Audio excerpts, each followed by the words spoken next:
morning, welcome to Good morning, welcome to Aaron. Good morning, welcome to Aaron Mills Town Center. 3, 2, 1, take 2. Good morning, welcome to Aaron Mills Town Center, the home of the world's largest permanent point-of-purchase video wall installation. My name is Calvin Fluke, and I'm your video host all day here at EMTV. I want to take this opportunity to extend a very special and warm welcome to the film crew from Necessary Illusions. We've got an excellent lineup of television programming for you today, so let's get on with it. So how long have they been working on this documentary? Gosh, they've been working on it, I don't know how long, but I know every country I show up, they're always there. They're there, huh? Yeah, they were in England, they were in Japan, all over the place. Jeez. They must have 500 hours worth of tape by now. But they put together a real doozy when they're done, huh? I can't imagine who's going to want to hear somebody talk for an hour, but I guess they know what they're doing. So where are y'all from? Florida! Florida? Yeah. Compost. Y'all talk like a chorus. We're making a film about Noam Chomsky. Does anybody know who Noam Chomsky is? No.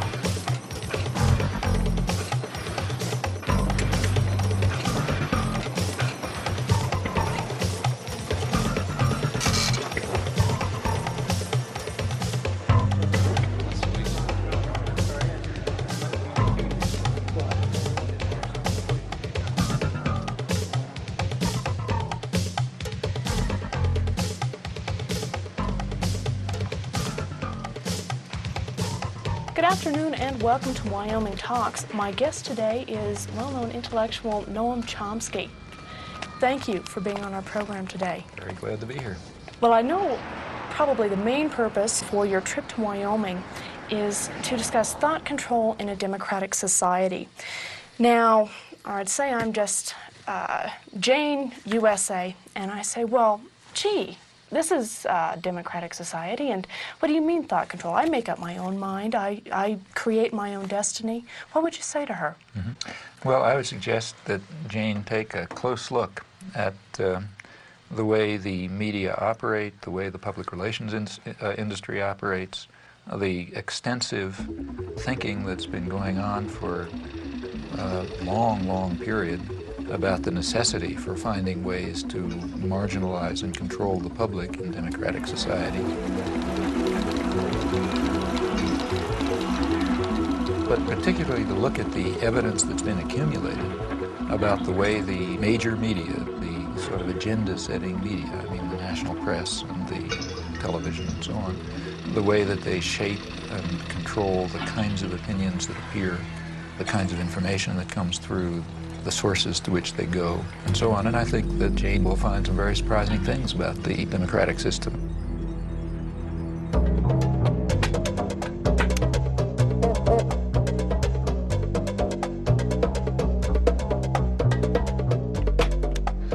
I'd like to welcome all of you to this lecture today. Several years ago, Professor Chomsky was described in the New York Times Book Review as follows: judged in terms of the power, range, novelty, and influence of his thought, Noam Chomsky is arguably the most important intellectual alive. Professor Noam Chomsky.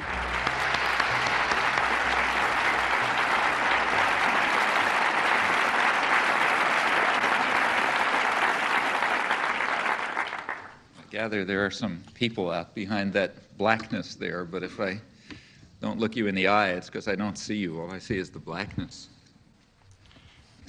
Perhaps I ought to begin by reporting something that's never read. The line about the arguably the most important intellectual in the world and so on comes from a publisher's blurb, and you also always got to watch those things, because if you go back to the original, you'll find that that sentence is actually there. This is in the New York Times. But the next sentence is, since that's the case, how can he write such terrible things about American foreign policy? And they never quote that point.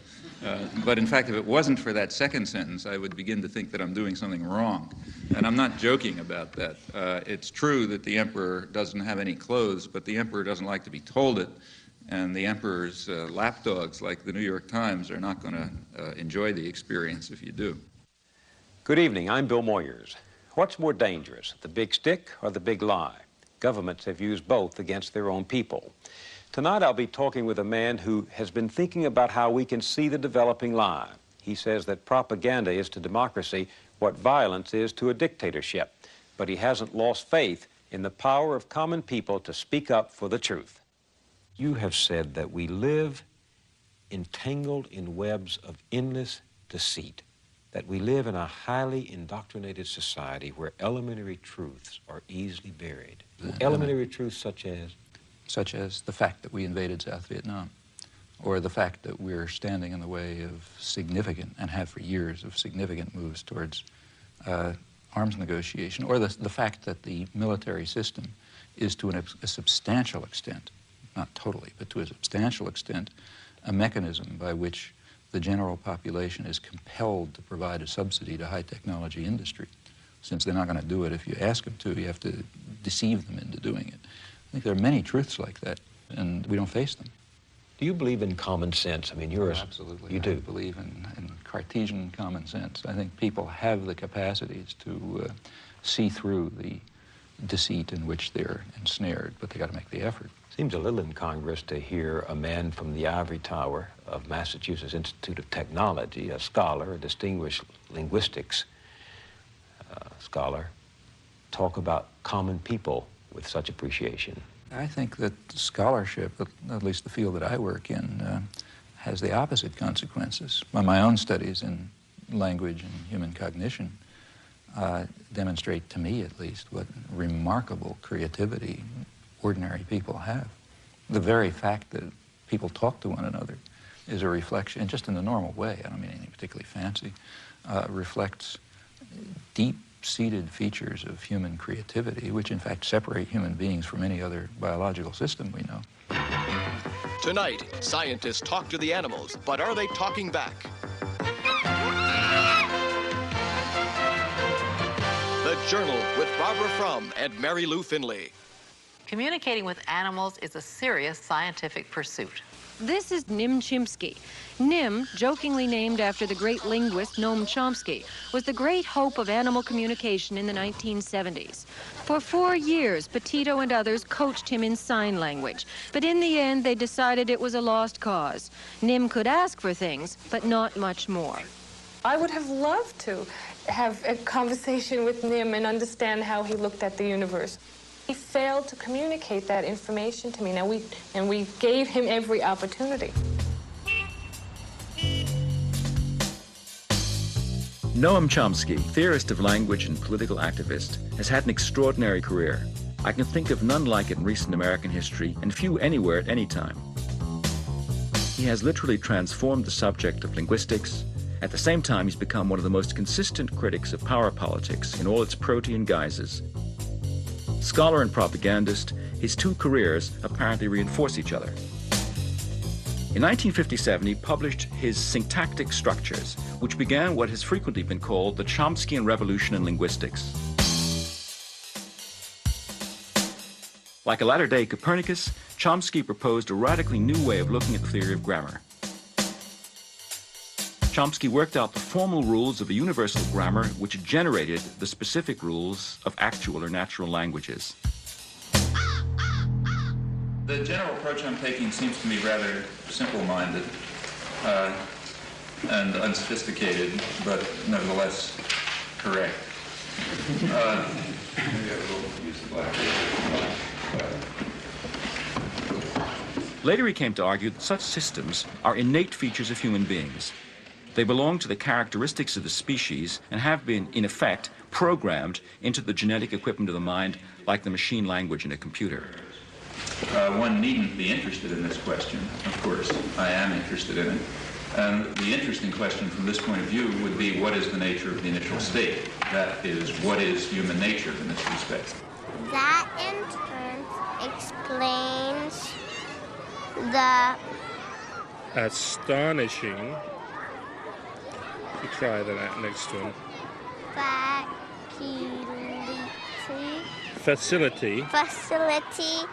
That in turn explains the astonishing facility that children have in learning the rules of natural language, no matter how complicated, incredibly quickly, from what are imperfect and often degenerate samples.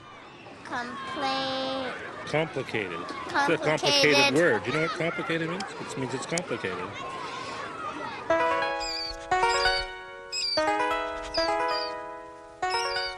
If in fact our minds were a blank slate and experience wrote on them, we would be very impoverished creatures indeed. So the obvious hypothesis is that our language is the result of the unfolding of a genetically determined program. Well, plainly there are different languages. In fact, the apparent variation of languages is quite superficial. It's certain, as certain as anything else, is that humans are not genetically programmed to learn one or another language. So you bring up a Japanese baby in Boston, it'll speak Boston English, and you bring up my child in Japan, it'll speak Japanese. And that means that from that it simply follows by logic that the basic structure of the languages must be essentially the same. Our task as scientists is to try to determine exactly what those fundamental principles are that cause the knowledge of language to unfold in the manner in which it does under particular circumstances. And incidentally, I think there is no doubt that the same must be true of other aspects of human intelligence and systems of understanding and interpretation and moral and aesthetic judgment and so on. The implications of these views have washed over the fields of psychology, education, sociology, philosophy, literary criticism, and logic. In the 50s and 60s, the bridge between your theoretical work and your political work seems to have been the attack on behaviorism. But now, behaviorism is no longer an issue, or so it seems. So how does this leave the link between your linguistics and your politics? Well, I've always regarded the link, I've never really perceived much of a link, to tell you the truth. Again, I would be very pleased to be able to discover intellectually convincing connections between my own anarchist convictions on the one hand and what I think I can demonstrate or at least begin to see about the nature of human intelligence on the other. But I simply can't find intellectually satisfying connections between those two domains. I can discover some tenuous points of contact. Il n'y a de créativité possible qu'à partir d'un système de règles. Le problème, alors, là, que je me pose, et où je ne suis pas peut-être tout à fait d'accord avec M. Chomsky, c'est lorsqu'il place ces régularités à l'intérieur, en quelque sorte, de l'esprit ou de la nature humaine. Je me demande si le système de régularité, de contraintes, qui rendent possible une science, on ne peut pas les trouver ailleurs, en dehors même de l'esprit humain, dans des formes sociales, dans des rapports de production, dans des luttes de classe, etc. If it is correct, as I believe it is, that a fundamental element of human nature is the need for creative work, for creative inquiry, for free creation without the arbitrary limiting effects of coercive institutions, then of course it will follow that a decent society should maximize the possibilities for this fundamental human characteristic to be realized. Now, a federated, decentralized system of free associations incorporating economic as well as social institutions would be what I refer to as anarcho-syndicalism, and it seems to me that it is the appropriate form of social organization for an advanced technological society in which human beings do not have to be forced into the position of tools, of cogs in a machine. Since the 1960s, Noam Chomsky has been the voice of a very characteristic brand of rationalist libertarian socialism. He's attacked the abuses of power wherever he saw them. He's made himself deeply unpopular by his criticism of American policy, the subservience of the intelligentsia, the degradation of Zionism, the distortions of media and self-delusions in prevailing ideologies.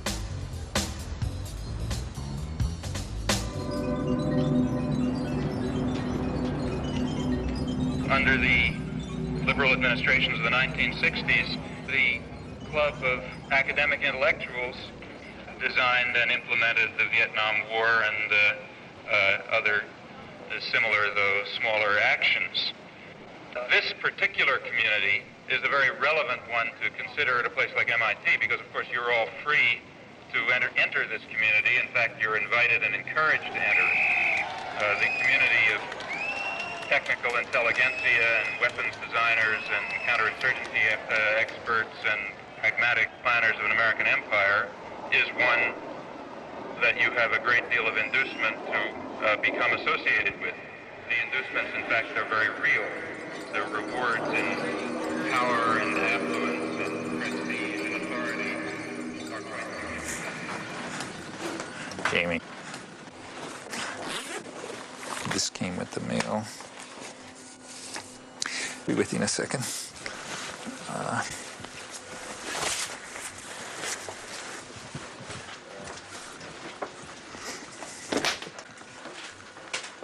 Oh God, they still got their cameras. Okay. All right. I want to start. In your essay, Language and Freedom, you write, social action must be animated by a vision of a future society. I was wondering what vision of a future society animates you? Oh, well, I have my own ideas as to what a future society should look like. I've written about them. I mean, I think that we should, at the most general level, we should be seeking out forms of authority and domination and challenging their legitimacy. Now, sometimes they are legitimate. That is, let's say, they're needed for survival. So, for example, I wouldn't suggest that during the Second World War, the forms of authority, we had a totalitarian society, basically, and I thought there was some justification for that under the wartime conditions. And there are other forms of, relations between parents and children, for example, involve forms of coercion, which are sometimes justifiable. But any form of coercion and control requires justification, and most of them are completely unjustifiable. Now, at various stages of human civilization, it's been possible to challenge some of them, but not others. Others are too deep-seated, or you don't see them, or whatever. And so at any particular point, you try to detect those forms of authority and domination which are subject to change, and which do not have any legitimacy, in fact, which often strike at fundamental human rights and your understanding of fundamental human nature and rights. Well, what are the major things, say, today? There are some that are being addressed in a way. The feminist movement is addressing some. The civil rights movement is addressing others. The one major one that's not being seriously addressed is the one that's really at the core of the system of domination, and that's private control over resources. And that means an attack on the fundamental structure of state capitalism. Now, I think that's in order. That's not something far off in the future. Your life work. The alphabet has only 26 letters. With these 26 magic symbols, however, millions of words are written every day. Nowhere else are people so addicted to information and entertainment via the printed word. Every day the world comes thumping on the American doorstep, and nothing that happens anywhere remains long a secret from the American newspaper reader. It comes to us pretty casually, the daily paper. But behind its arrival on your doorstep is one of journalism's major stories, how it got there. There is a standard view about democratic societies and the role of the media within them. It's expressed, for example, by Supreme Court Justice Powell when he spoke of the crucial role of the media in affecting the societal purpose of the First Amendment, namely enabling the public to assert meaningful control over the political process. That kind of formulation expresses the understanding that democracy requires free access to information and ideas and opinion, and the same conceptions hold not only with regard to the media, but with regard to educational institutions, publishing, the intellectual community generally. It is basic to the health of a democracy that no phase of government activity escape the scrutiny of the press. Here, reporters are assigned to stories fateful not only to our nation, but to all nations. Congress, says the First Amendment, shall pass no law abridging the freedom of the press. And the chief executive himself throws open the doors of the White House to journalists representing papers of all shades of political opinion.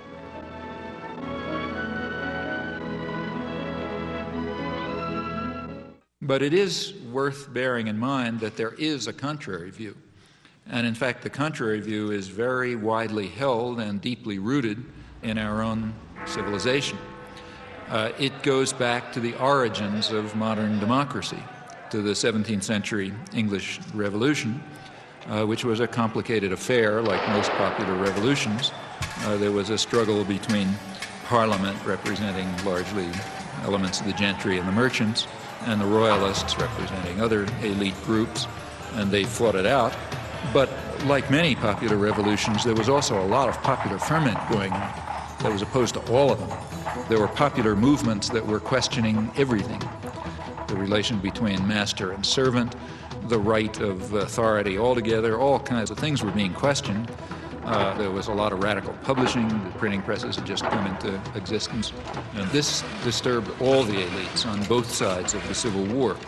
So as one historian pointed out at the time, in 1660, he criticized the radical Democrats, the ones who were calling for what we would call democracy, because they are making the people so curious and so arrogant that they will never find humility enough to submit to a civil rule. Now, underlying these doctrines, which were very widely held, is a certain conception of democracy. It's a game for elites.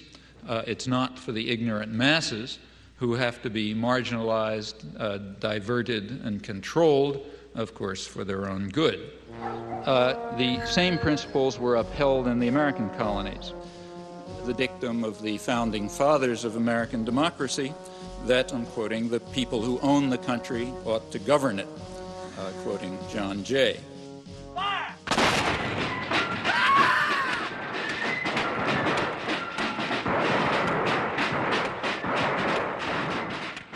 Now, in modern times, for elites, this contrary view about the intellectual life and the media and so on, this contrary view, in fact, is the standard one, I think, apart from rhetorical flourishes.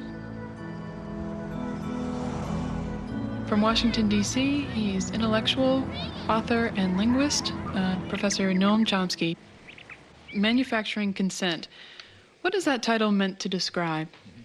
Well, the title is actually borrowed from a book by Walter Lippmann, written back around 1921, in which he described what he called the manufacture of consent as a revolution in the practice of democracy.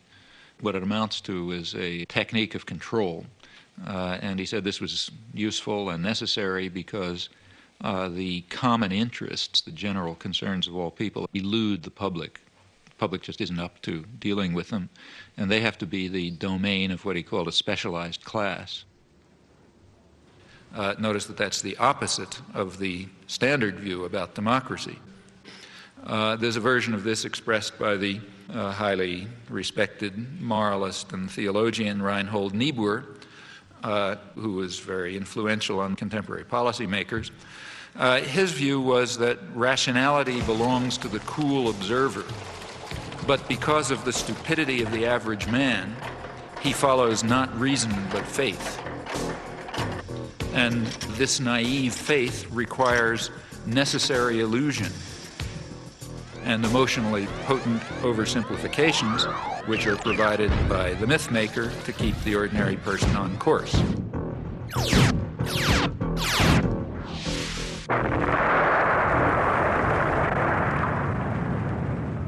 It's not the case, as the naive might think, that indoctrination is inconsistent with democracy. Rather, as this whole line of thinkers observes, it's the essence of democracy. The point is that in a military state or a feudal state or what we would nowadays call a totalitarian state, it doesn't much matter what people think, because you've got a bludgeon over their head and you can control what they do. But when the state loses the bludgeon, when you can't control people by force, and when the voice of the people can be heard, you have this problem. It may make people so curious and so arrogant that they don't have the humility to submit to a civil rule, and therefore you have to control what people think. And the standard way to do this is the resort to what in more honest days used to be called propaganda. Manufacture of consent, creation of necessary illusions, various ways of either marginalizing the general public or reducing them to apathy in some fashion.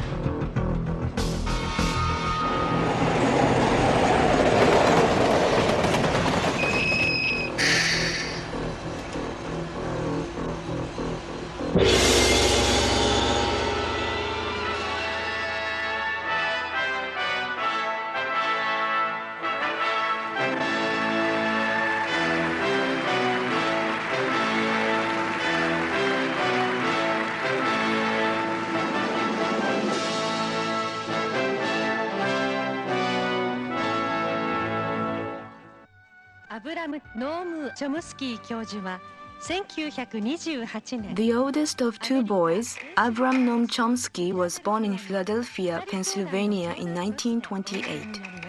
As a Jewish child, the anti-Semitism of the time affected him. Both parents taught Hebrew, and he became fascinated by literature, reading translations of French and Russian classics. He also took an interest in a grammar book written by his father on Hebrew of the Middle Ages. He recalls a childhood absorbed in reading, curled up in a sofa, often borrowing up to 12 books at once from the library. He is married to Carol, and they have 3 children. I don't like to impose on my wife and children a form of life that they certainly haven't selected for themselves, namely one of public exposure or exposure to the public media. That's their choice, and I don't believe that they have themselves selected this. I don't impose it on them. I would like to protect them from it, frankly. Second, the sort of perhaps principal point is that I'm rather against the idea, the whole notion of developing public personalities who are treated as stars of one kind or another, where aspects of their personal life are supposed to have some significance and so on. Take 1 in the reception room. You said that you were just like us. You went to school, got good grades, and what made you start being critical, and seeing the different? What started the change? Well, there are all kinds of personal factors in anybody's life. First of all, don't forget I grew up in a depression.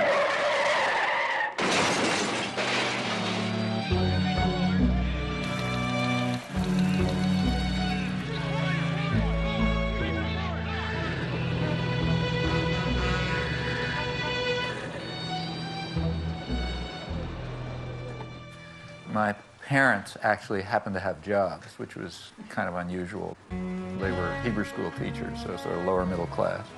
For them, everything revolved around being Jewish, Hebrew and Palestine in those days and so on. And I grew up in that milieu. So, I learned Hebrew and went to Hebrew school, became a Hebrew school teacher, went to Hebrew college, led youth groups, summer camps, Hebrew camps, the whole business. The branch of the Zionist movement that I was part of was all involved in socialist binationalism and Arab-Jewish cooperation and all sorts of nice stuff.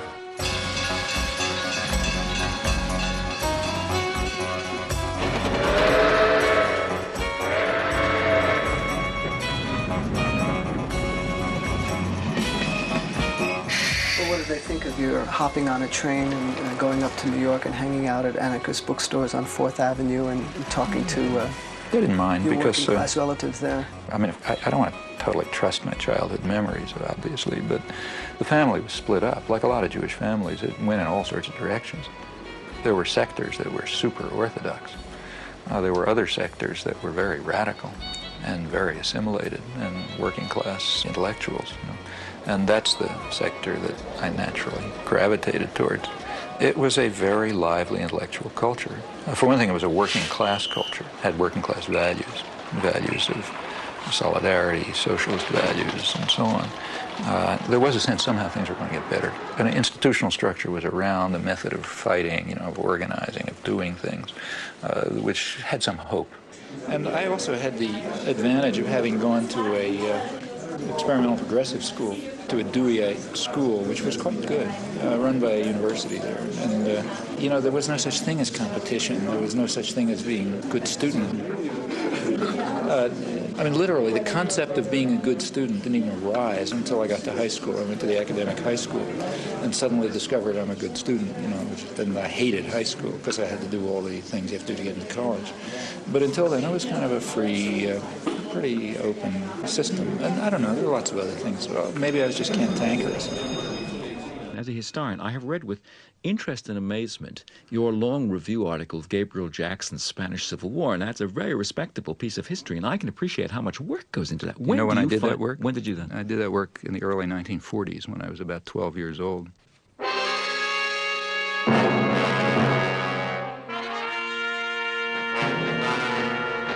The first article I wrote was right after the fall of Barcelona in the school newspaper, and it was a lament about the rise of fascism in 1939.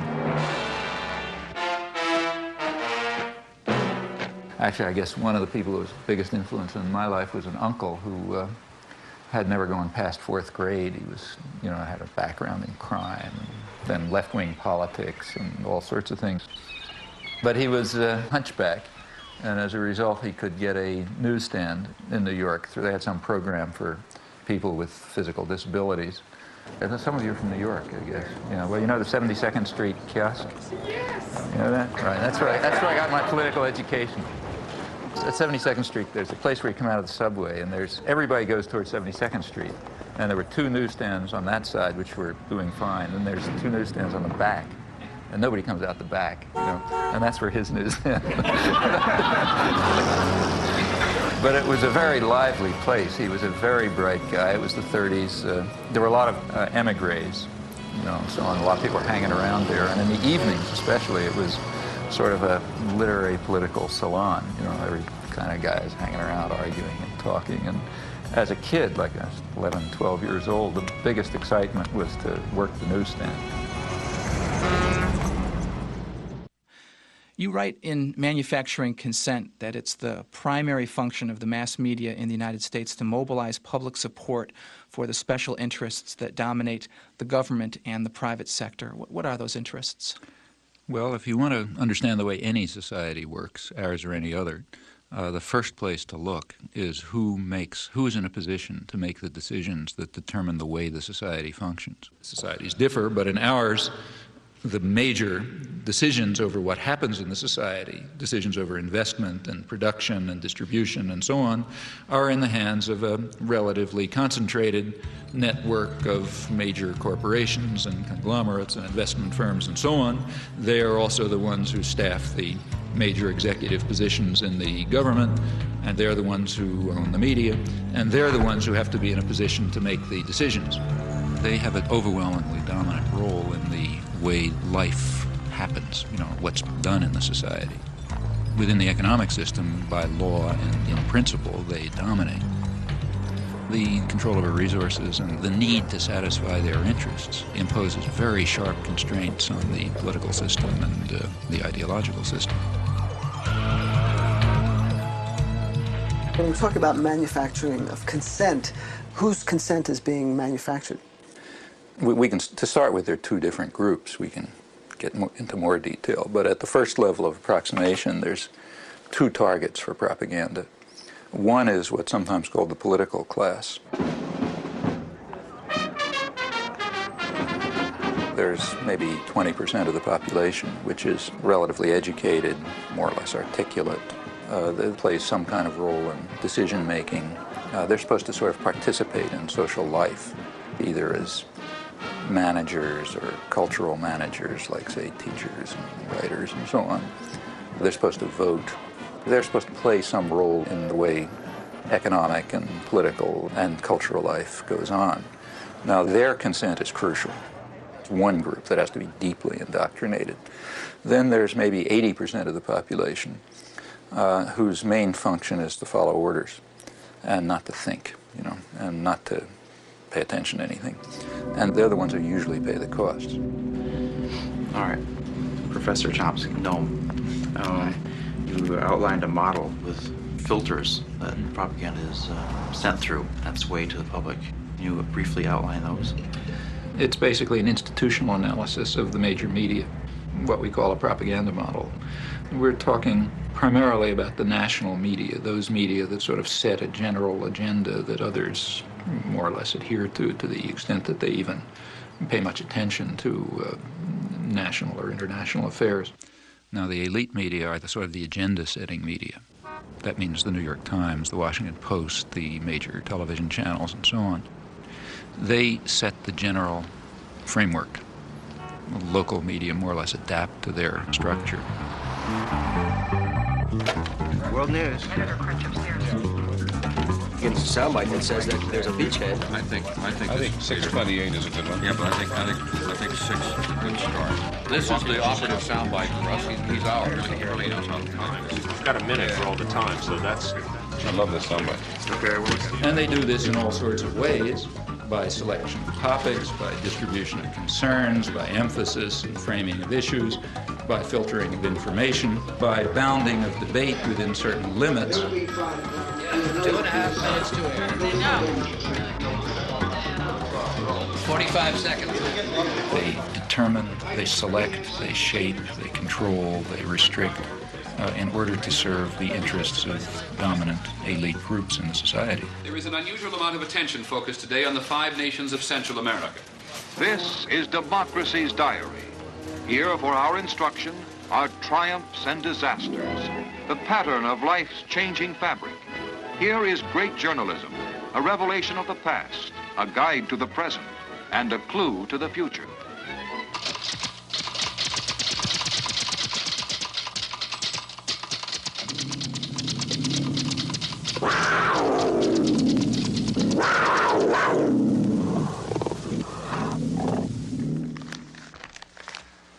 The New York Times is certainly the most important newspaper in the United States, and one could argue the most important newspaper in the world.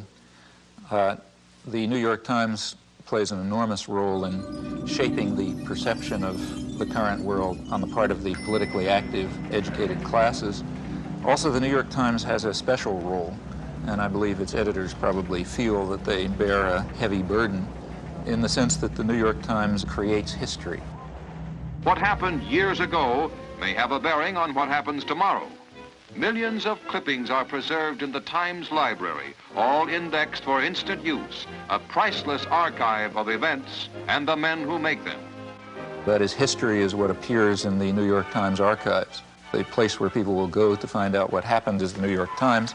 Therefore, it's extremely important, if history is going to be shaped in an appropriate way, that certain things appear, certain things not appear, certain questions be asked, other questions be ignored, and that issues be framed in a particular fashion. Now, in whose interests is the history being so shaped? Well, I think that's not very difficult to answer.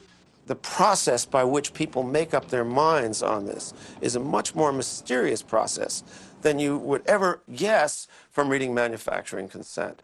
There is a saying about legislation that legislation is like making sausage, that the less you know about how it's done, the better for your appetite. The same is true of this business.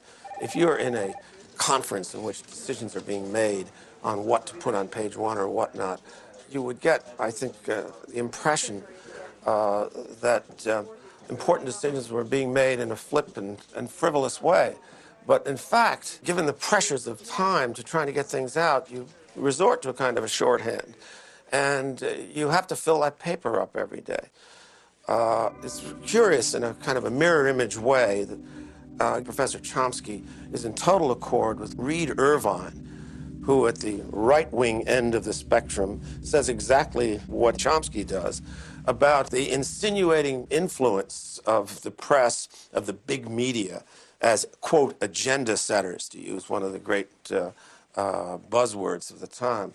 And, of course, Reed Irvine sees this as a left-wing conspiracy of foisting liberal ideas in both domestic and foreign affairs on the American people. But in both cases, I think that the premise really is an insult to the intelligence of the people who consume news. Now, to eliminate confusion, all of this has nothing to do with liberal or conservative bias. According to the propaganda model, both liberal and conservative wings of the media, whatever those terms are supposed to mean, fall within the same framework of assumptions. In fact, if the system functions well, it ought to have a liberal bias, or at least appear to, because if it appears to have a liberal bias, that will serve to bound thought even more effectively. In other words, if the press is indeed adversarial and liberal and all these bad things, then how can I go beyond it? They're already so extreme in their opposition to power that to go beyond it would be to take off from the planet. So therefore, it must be that the presuppositions that are accepted in the liberal media are sacrosanct, can't go beyond them. And a well-functioning system would in fact have a bias of that kind. The media would then serve to say, in effect, thus far and no further. We ask, what would you expect of those media on just relatively uncontroversial, guided free market assumptions? And when you look at them, you find a number of major factors entering into determining what their products are. These are what we call the filters. So one of them, for example, is ownership. Who owns them? The major agenda-setting media, after all, what are they? As institutions in the society, what are they? Well, in the first place, they are major corporations, in fact, huge corporations. Furthermore, they're integrated with and sometimes owned by even larger corporations, conglomerates, so for example, by Westinghouse and GE and so on.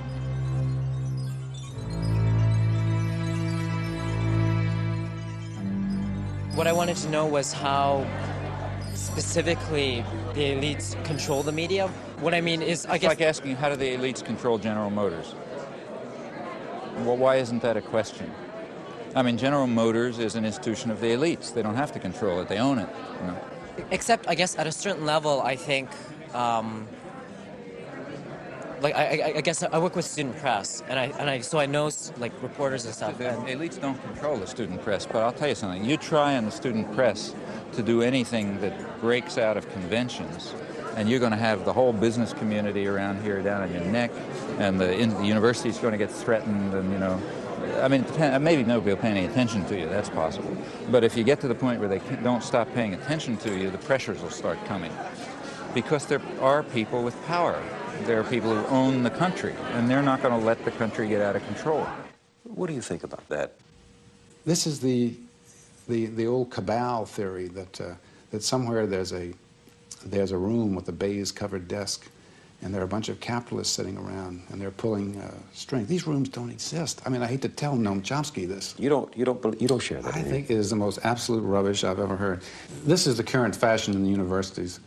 You know, it's patent nonsense, and I think it's nothing but a fashion. It's a way that intellectuals have of feeling like a clergy. I mean, there has to be something wrong.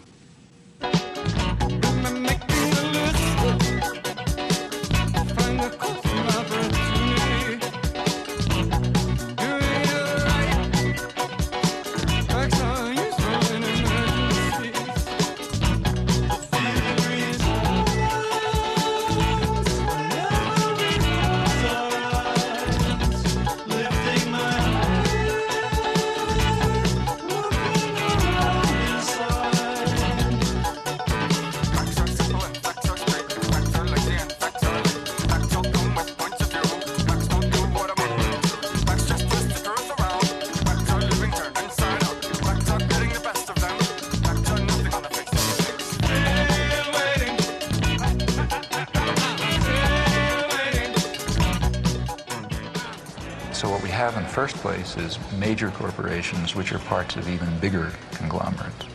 Now, like any other corporation, they have a product which they sell to a market. The market is advertisers, that is other businesses. What keeps the media functioning is not the audience. They make money from their advertisers. And remember, we're talking about the elite media, so they're trying to sell a good product, a product which raises advertising rates, and ask your friends in the advertising industry, that means that they want to adjust their audience to the more elite and affluent audience. That raises advertising rates. So what you have is institutions, corporations, big corporations, that are selling relatively privileged audiences to other businesses. Well, what point of view would you expect to come out of this? I mean, without any further assumptions, what you'd predict is that what comes out is a picture of the world, a perception of the world, that satisfies the needs and the interests and the perceptions of the sellers, the buyers, and the product.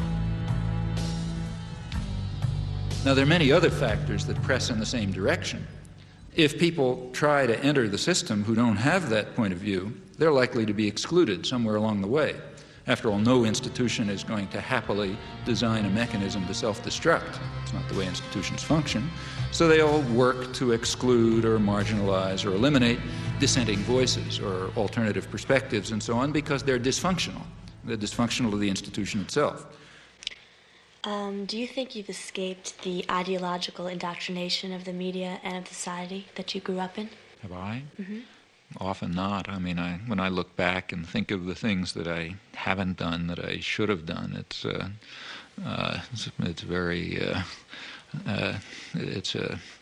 not a pleasant experience. So what's the story of young Noam in the schoolyard?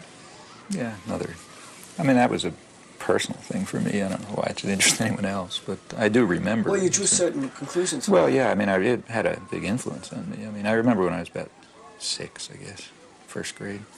There was the standard fat kid who everybody made fun of, and I remember in the schoolyard, he was on standing right outside the school classroom, and a bunch of kids outside sort of taunting him, and so on. And one of the kids actually brought over his older brother, sort of like from 3rd grade instead of 1st grade, big kid, and he was going to beat him up or something. And I remember going up to stand next to him, feeling somebody ought to help him, and I did for a while, and then I got scared and I went away, and I was very much ashamed of it afterwards, and sort of felt, I'm not going to do that again. That's a feeling that's stuck with me. You should stick with the underdog. And the shame remained. You should have stayed there. You were already established. You were a professor at MIT. You'd made a reputation. You had a terrific career ahead of you. You decided to become a political activist. Now, here is a classic case of somebody whom the institution does not seem to have filtered out. I mean, you were a good boy up until then, were you? Or you'd always been a slight, some of them you were a rebel? Yeah, pretty much. I had been pretty much outside. You felt isolated. You felt out of sympathy with the prevailing currents of American life, but a lot of people do that. Suddenly, in 1964, you decide, I have to do something about this. What made you do that?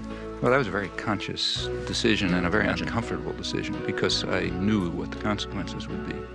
I was in a very favorable position. I had the kind of work I liked. We had a lively, exciting department. The field was going well. Personal life was fine. I was living in a nice place, children growing up. Everything looked perfect, and I knew I was giving it up. And at that time, remember, it was not just giving talks. I began involved right away in resistance. And I expected to spend years in jail and came very close to it. In fact, my wife went back to graduate school in part because we assumed she's going to have to support the children. These were the expectations.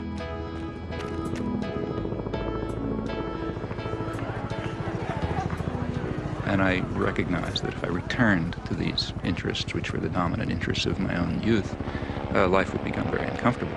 Because I know that in the United States, you don't get sent to a psychiatric prison, and they don't send a death squad after you, and so on.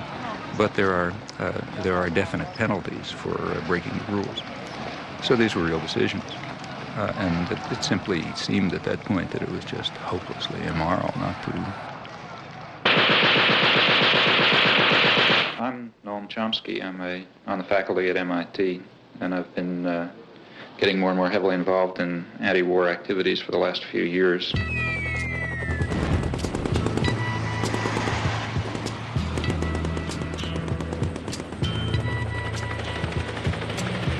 Something happening here. Beginning with writing articles and making speeches and speaking to congressmen and that sort of thing, and gradually getting involved more and more directly in resistance activities of various sorts.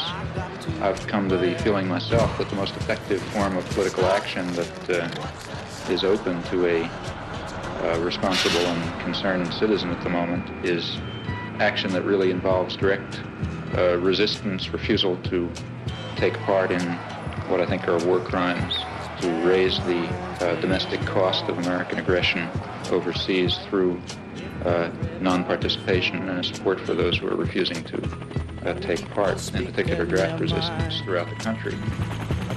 So much resistance from behind. Time we stop. Hey, what's that sound? Everybody look what's going. I think that we can see quite clearly some very, very serious defects and flaws in our society, our level of culture, our institutions, which are going to have to be corrected by operating outside of the framework that is commonly accepted. I think we're going to have to find new ways of political action. In the street, singing songs and carrying signs, mostly said they for our side. It's time we stop. Hey, what's that sound? Everybody look what's going down.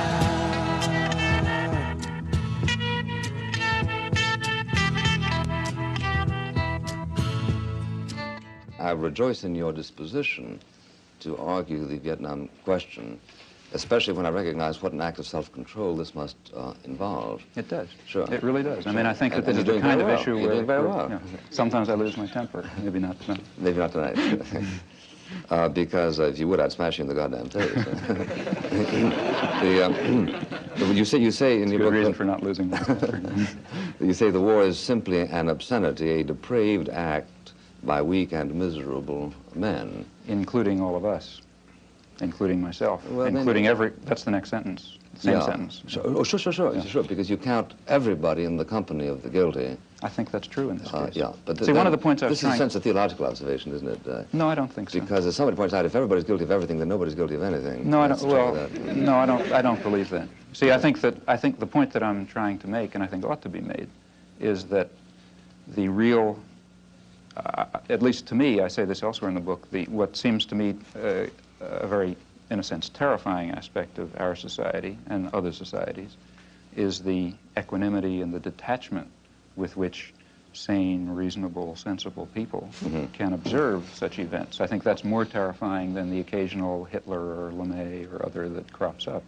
These people would not be able to operate were it not for this apathy and equanimity. And therefore I think that it's, in some sense, the sane and reasonable and tolerant people who share a very serious burden of guilt that they very easily throw on the shoulders of others who seem more extreme and more violent. 12 million pounds of confetti dropped into New York City's so-called Canyon of Heroes. Americans were officially welcoming the troops home from the Persian Gulf War. So it worked out really great for us. I mean, it just goes to show that we're a mighty nation and we'll be there for no matter what comes along. I mean, it's the strongest country in the world, and you got to be glad to live here. So tell me what you feel about media coverage of the war. I guess it was good. It got to be a bit much after a while, but I guess it was good to know everything, you know. I guess in Vietnam you didn't really know a lot was going on, but here you pretty much up to the moment on everything, so I guess it was good to be informed. For the first time, because of technology, we have the ability to be live from many locations around the globe. And because of the format, an all-news network, we can spend whatever time is necessary to bring the viewer the complete context of that day's portion of the story. And by context, I mean the institutional memory that is critical to understand why and how. And that's those who are analysts and do commentary, and those who can explain. Slug that last piece,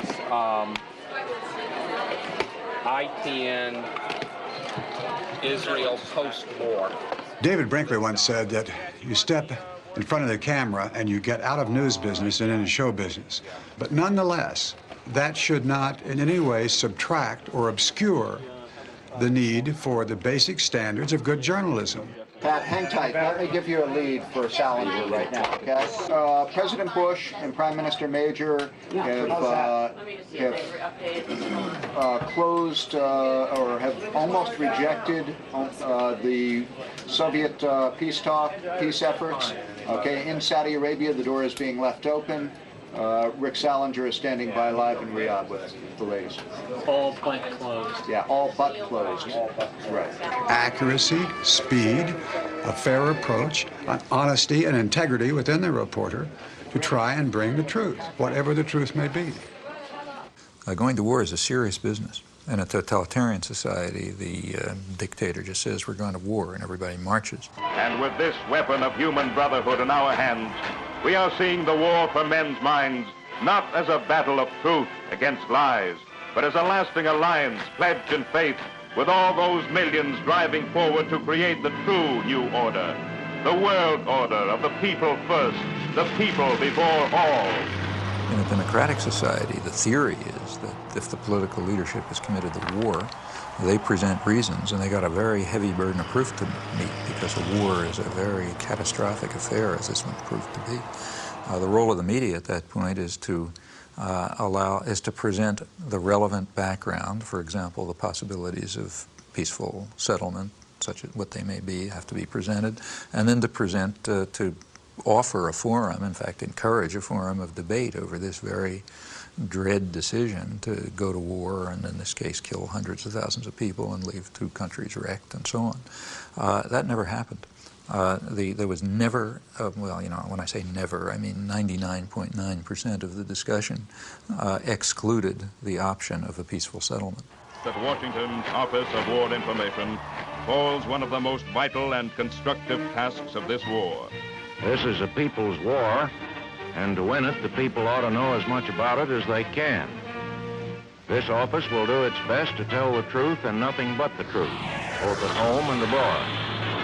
First weapon in this worldwide strategy of truth is the great machine of information represented by the free press, with its powers of molding public thought and leading public action, with all its lifelines for the exchange of new ideas between fighting nations spread across the earth. Every time George Bush would appear and say there will be no negotiations, there would be, 100 editorials the next day lauding him for going the last mile for diplomacy. If he said you can't reward an aggressor, instead of cracking up in ridicule the way people did in civilized sectors of the world, like the whole third world, the media said, oh man, a fantastic principle, The invader of Panama, the only head of state, stands condemned for aggression in the world. The guy who was head of the CIA during the Timor aggression, he says aggressors can't be rewarded. The media just applauded. The motion picture industry, with its worldwide organization of newsreel camera crews, invaluable for bringing into vivid focus the background drama and perspectives of the war. Mobilized, too, in this all-out struggle for men's minds are the radio networks, with all their experience in the swift reporting of great occasion and event. From every strategic center and frontline stronghold, their reporters are sending back the lessons of new tactics, new ways of war. The result was it's a media war. There's tremendous fakery all along the line. The UN is finally living up to its mission, wondrous sea change, the New York Times told us. The only wondrous sea change was that for once the United States didn't veto a Security Council resolution against aggression. People don't want a war unless you have to have one, and they would have known that you don't have to have one. Well, the media kept people from knowing that, and that means we went to war very much in the manner of a totalitarian state, thanks to the media subservience. That's the big story.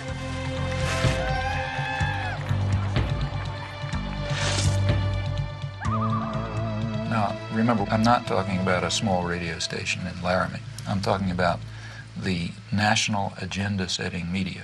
If you're on a radio news show in Laramie, chances are very strong that you pick up what was in the Times that morning and you decide that's the news. In fact, if you follow the AP wires, you find that in the afternoon, they send across tomorrow's front page of the New York Times. That's so that everybody knows what the news is. And the perceptions and the perspectives and so on are sort of transmitted down, and not to the precise detail, but the general picture is pretty much transmitted elsewhere. The foreign news comes here to the foreign news desk. The editor is Bob Hanley. Bob, I suppose you get far more foreign news than you can possibly use in the paper. Yes, we do. We get a great deal more than we can accommodate in a day. And your job is to weed it out, I suppose. This is the selection center, as it were. And when I have selected it, I pass it across the desk to one or the other of these sub-editors. It comes back to me, and on this chart, I design the page. That is page 1 and page 2. Fine, Bob. Thank you very much.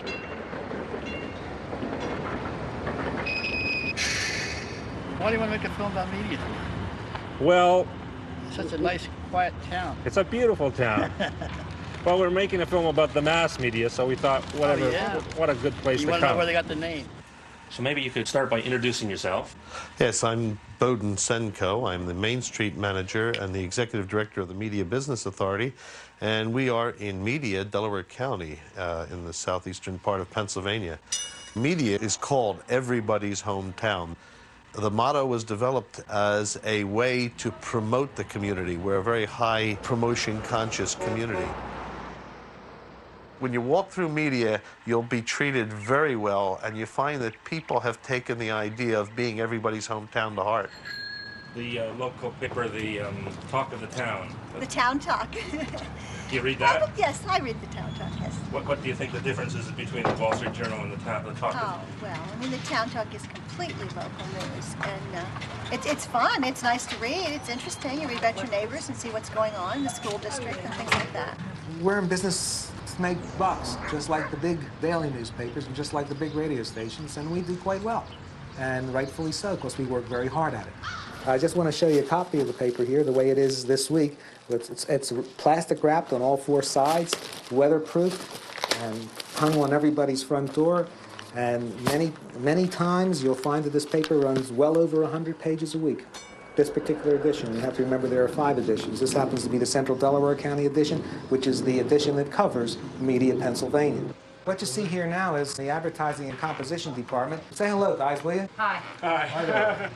And what we're doing now is we're putting red dots, green dots, and yellow dots up on the map, wherever there is a store. Now, the red dots are the stores that don't advertise with us at all.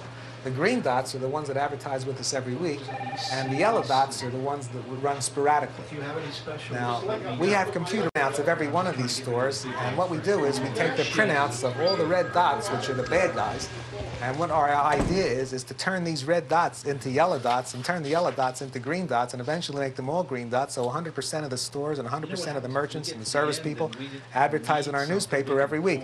That way we won't have any more red dots. I guess there'll always be a few red dots, but I have high hopes that there'll be a lot more green ones or red ones when we're finished. Hi, I'm Jim Morgan. I'm with the Corporate Relations Department of the New York Times, and I'm here to take you on a tour of the New York Times, so let's begin. So, they're just taking audio in here. Yeah, they're taking audio in here. Audio. No cameras, no still. We went over this quite thoroughly. They don't even take a still camera in here. We're in the composing room. This is where the pages are composed. This is the typographical area. What's the ratio of news to advertising? 60% ads.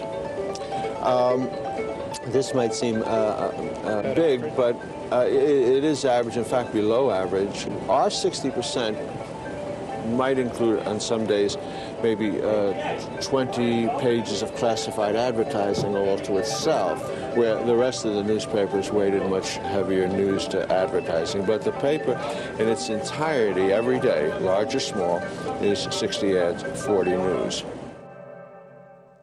Well, that completes our tour of the New York Times, and I hope you found it informative, and I hope that you read the New York Times every day of your life from now on.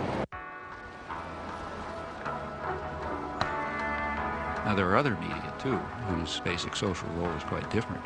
It's diversion. There's the real mass media, the kinds that are aimed at, the guys who Joe Sixpack, that kind. The purpose of those media is just to dull people's brains. This is an oversimplification, but for the 80% or whatever they are, the main thing for them is to divert them, to get them to watch National Football League and to worry about, mother with child with 6 heads or whatever you pick up in the, in the thing that you pick up on the supermarket stands and so on. Or, look at astrology or get involved in, fundamentalist stuff or something. Or just get them away, get them away from things that matter. And for that, it's important to reduce their capacity to think. The sports section is handled in another special department. The sports reporter must be a specialist in his knowledge of sports.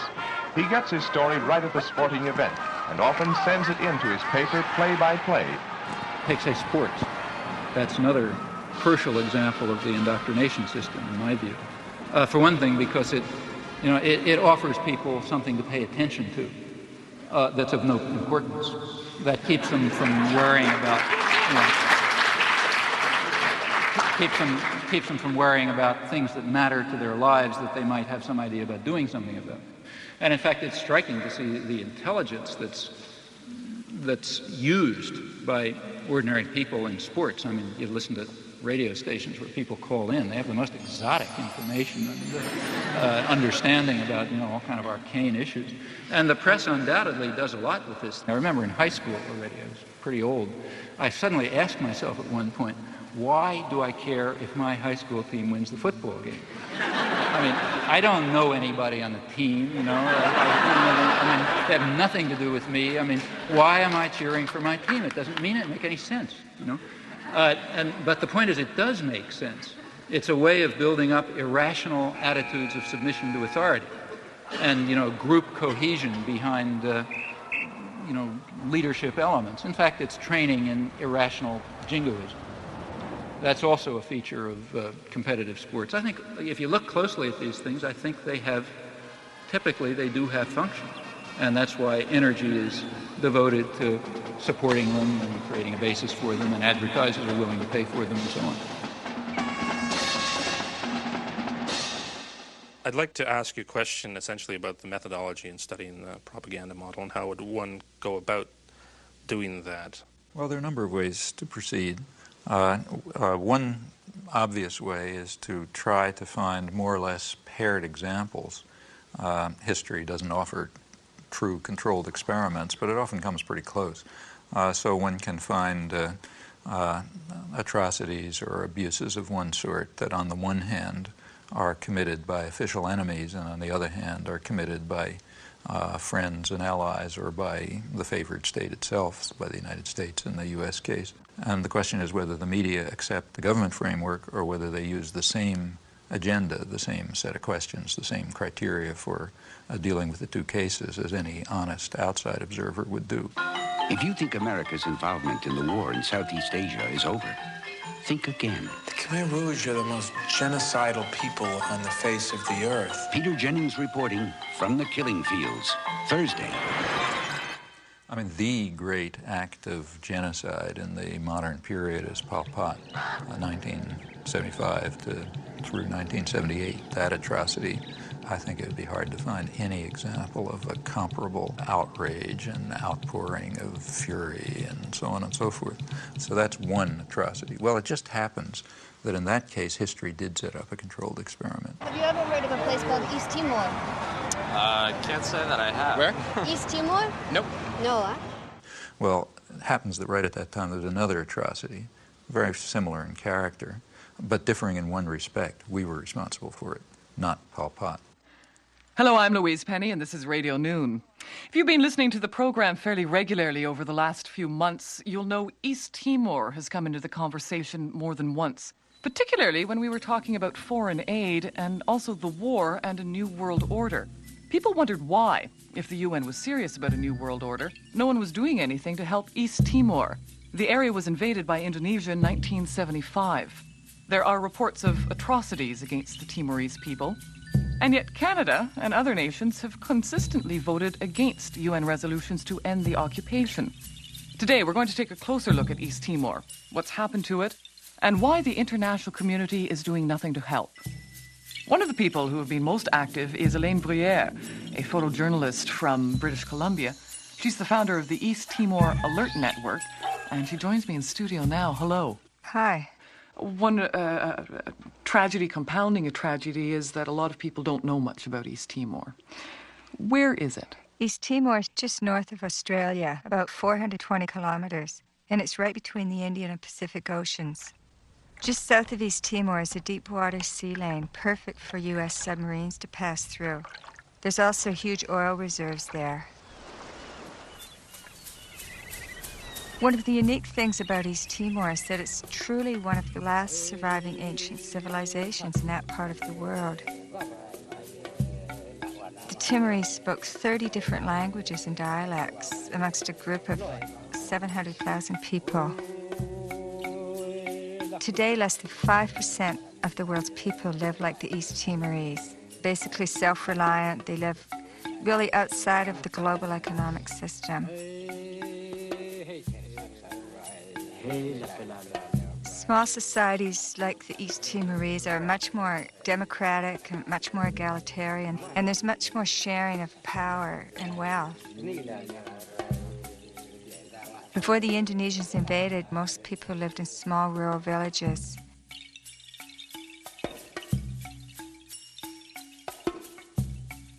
The old people in the village were like the university. They passed on tribal wisdom from generation to generation.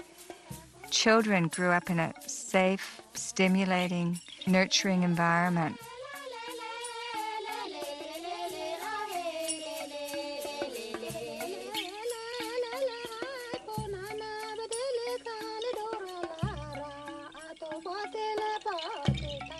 A year after I left East Timor, I was appalled when I heard that Indonesia had invaded.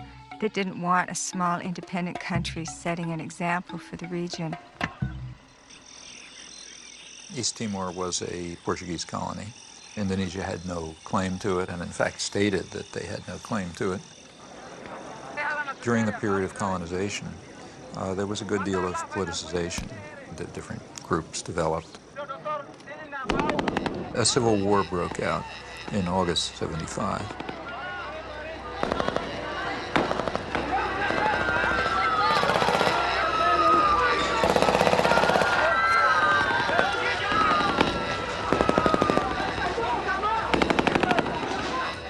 It ended up in a victory for Fredlin, which was one of the groupings, described as populist Catholic in character with some typical leftish rhetoric. Indonesia at once started intervening. What's the situation? When did those ships come in? They start arriving since Monday. 6, 7 boats together, very close to our border. They're not there just for fun, you know. They're preparing a massive operation. Something happened here last night that moved us very deeply. It was so far outside our experience as Australians that we'll find it very difficult to convey to you, but we'll try. Sitting on woven mats under a thatched roof in a hut with no walls, we were the target of a barrage of questioning from men who know they may die tomorrow and cannot understand why the rest of the world does not care. That's all they want, for the United Nations to care about what is happening here. The emotion here last night was so strong that we, all three of us, felt we should be able to reach out into the warm night air and touch it. Greg Shackleton at an unnamed village, which we'll remember forever in Portuguese Timor.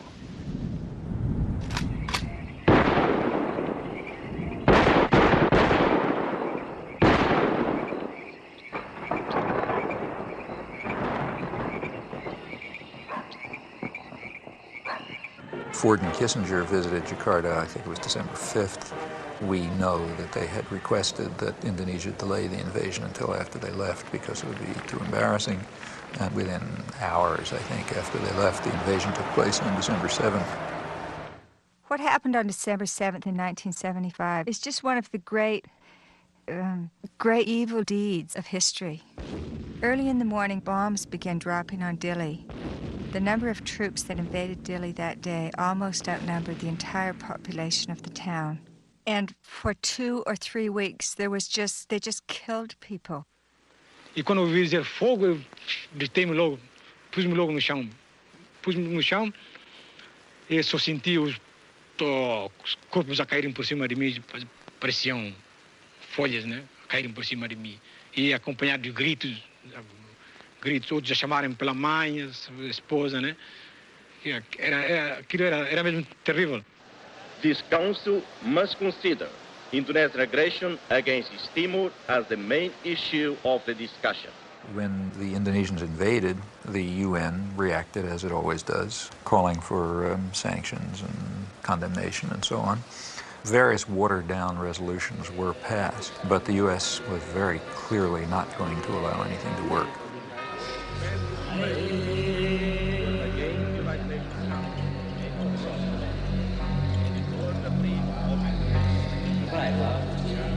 So the Timorese were fleeing into the jungles by the thousands. By late 1977-78, Indonesia set up receiving centers for those Timorese who came out of the jungle waving white flags.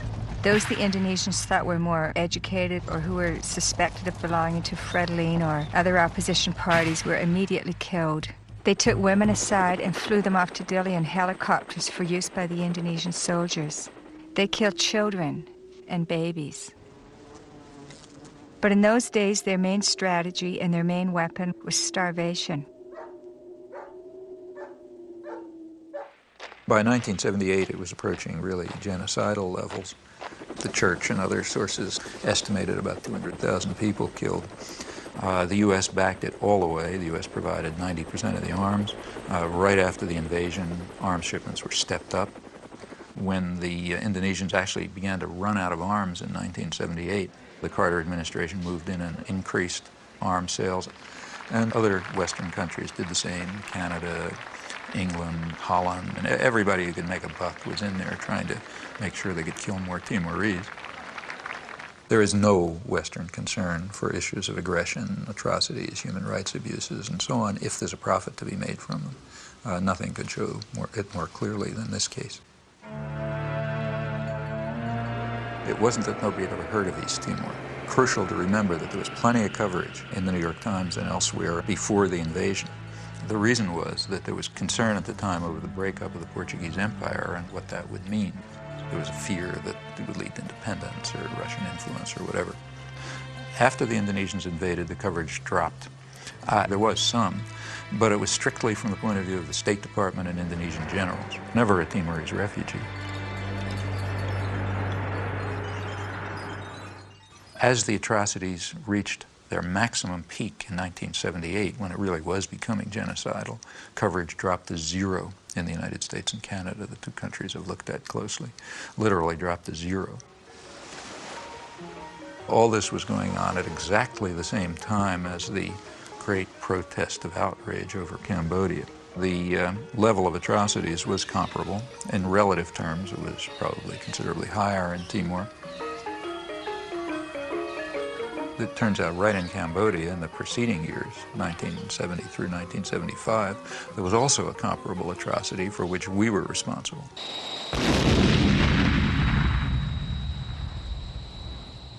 The major U.S. attack against Cambodia started with the bombings of the early 1970s. They reached a peak in 1973, and they continued up till 1975. They were directed against inner Cambodia.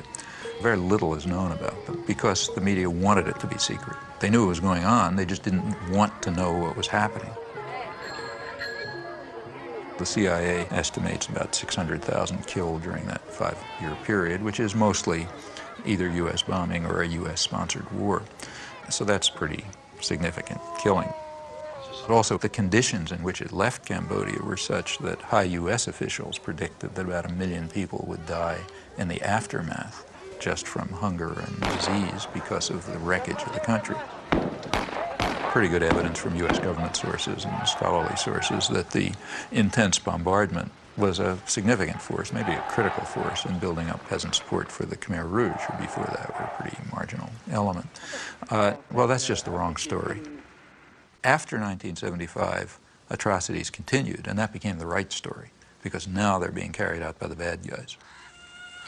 Well, it was bad enough. In fact, current estimates are that, well, you know, they vary. I mean, the CIA claimed 50 to 100,000 people killed, and maybe another 1 million or so who died one way or another. Michael Vickery is the one person who's given a really close, detailed analysis. His figure is maybe 750,000 deaths above the normal. Others, like Ben Kiernan, suggest higher figures, but so far without a detailed analysis. Anyway, it was terrible, no doubt about it. Although the atrocities, the real atrocities, were bad enough, they weren't quite good enough for the purposes needed. Within a few weeks after the Khmer Rouge takeover, the New York Times was already accusing them of genocide. At that point, maybe a couple hundred or maybe a few thousand people had been killed. And from then on, it was a drumbeat, a chorus of genocide.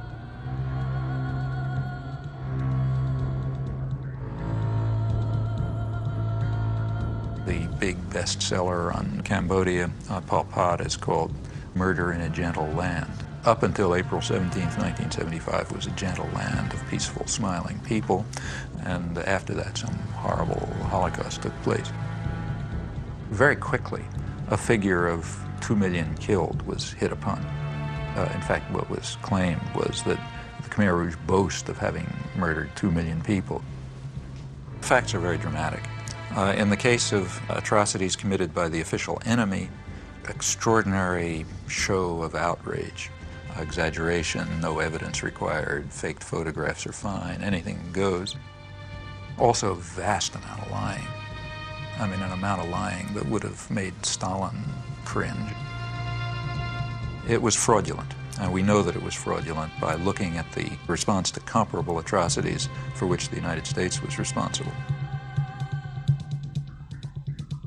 Early 70s Cambodia, Timor are two very closely paired examples. Well, the media response was quite dramatic.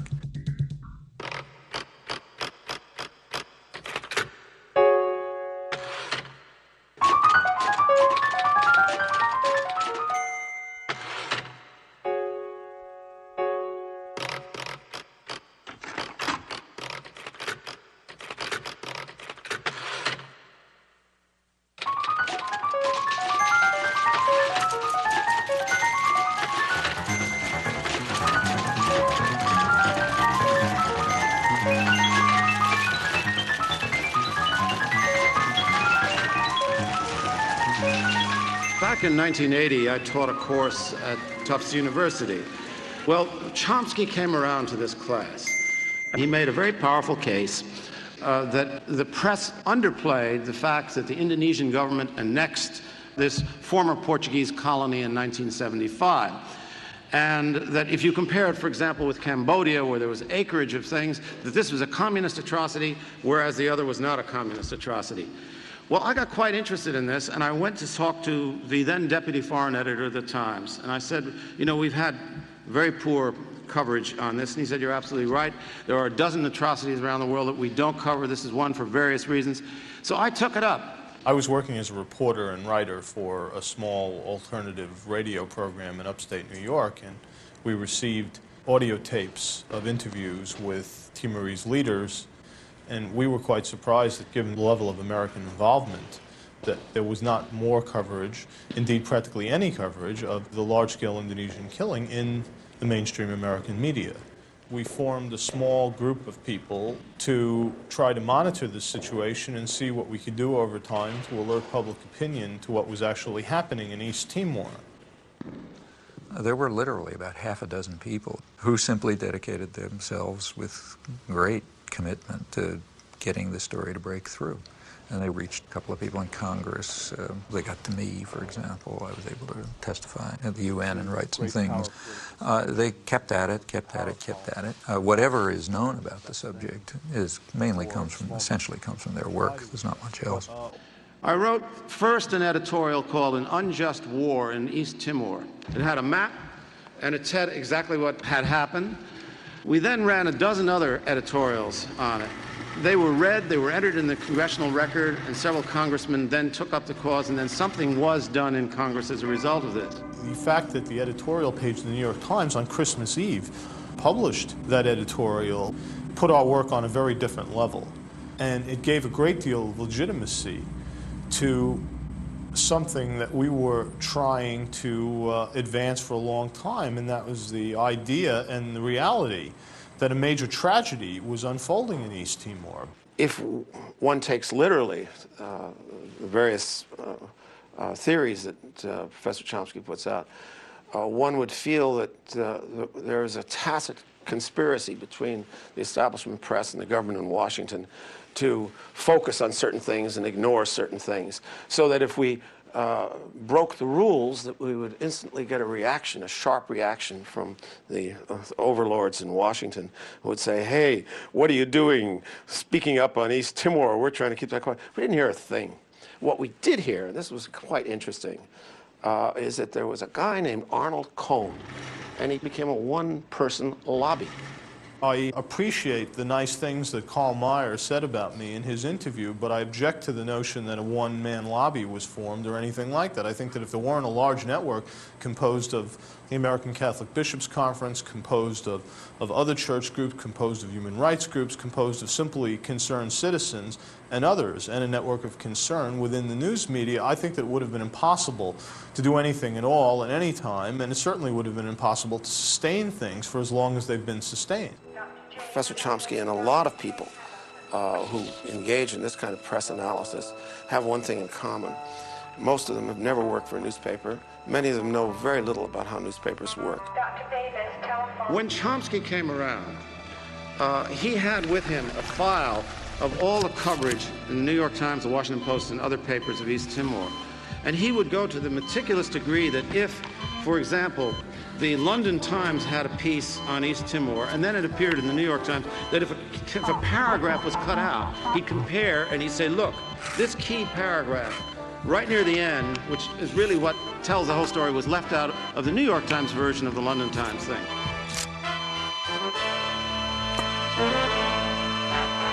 There was a story in the London Times which is pretty accurate. The New York Times revised it radically. Didn't just leave a paragraph out. They revised it and gave it a totally different cast.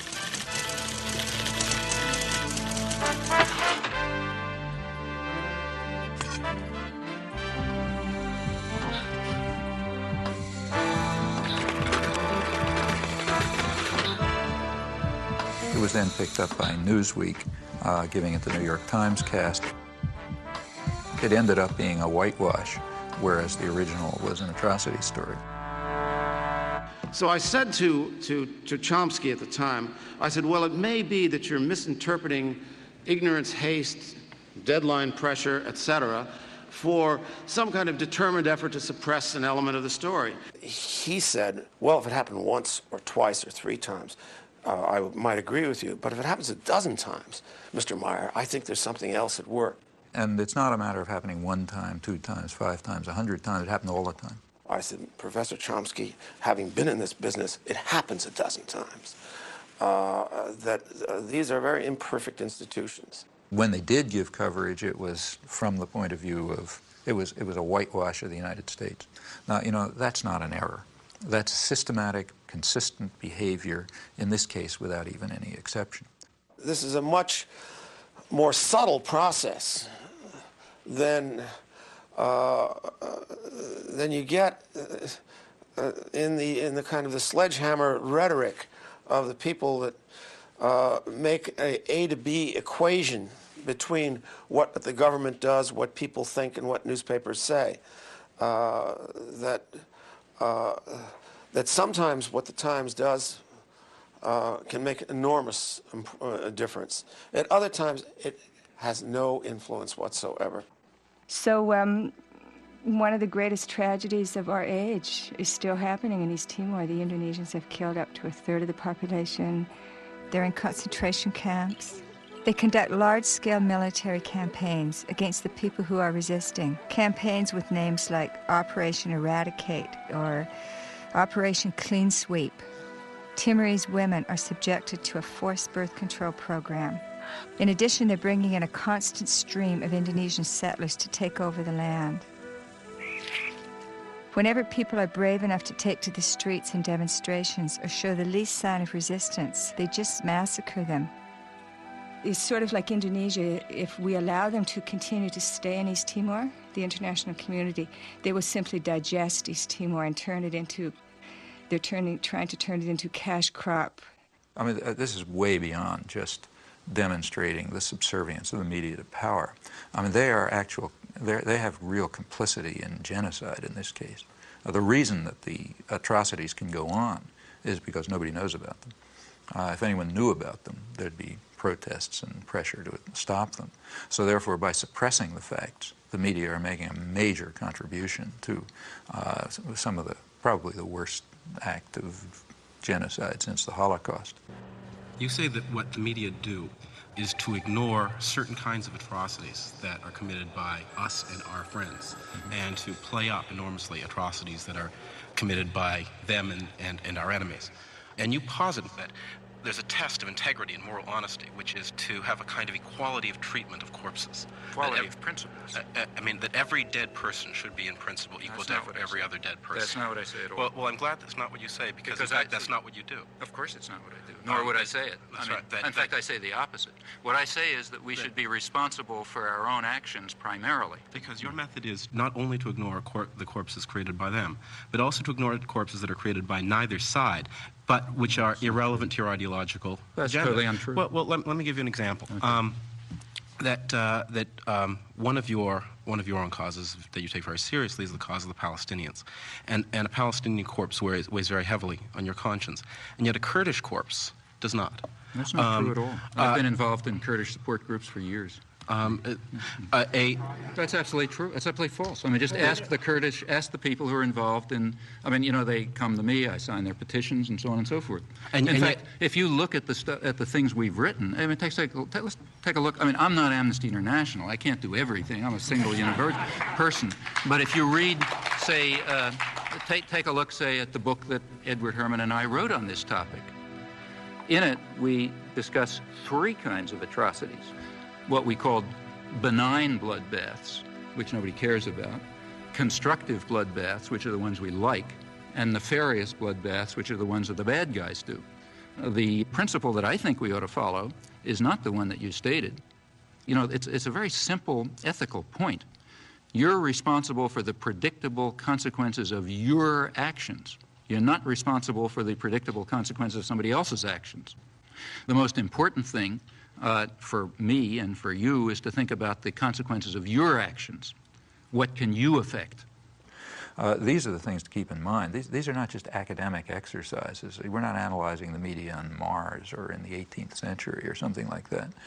We're dealing with real human beings who are suffering and dying and being tortured and starving because of policies that we are involved in. We, as citizens of democratic societies, are directly involved in and are responsible for. And what the media are doing is ensuring that we do not act on our responsibilities and that the interests of power are served, not the needs of the suffering people, and not even the needs of the American people, who would be horrified if they realized the blood that's dripping from their hands because of the way they're allowing themselves to be deluded and manipulated by the system.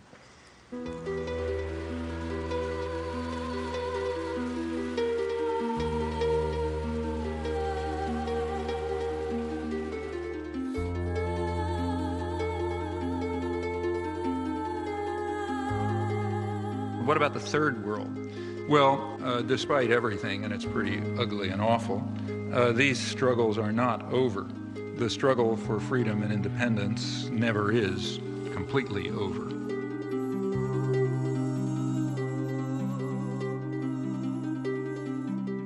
Their courage, in fact, is really remarkable and amazing. I've personally had the privilege, and it is a privilege, of witnessing it a few times in villages in Southeast Asia and Central America, and recently in the occupied West Bank, and it is astonishing to see.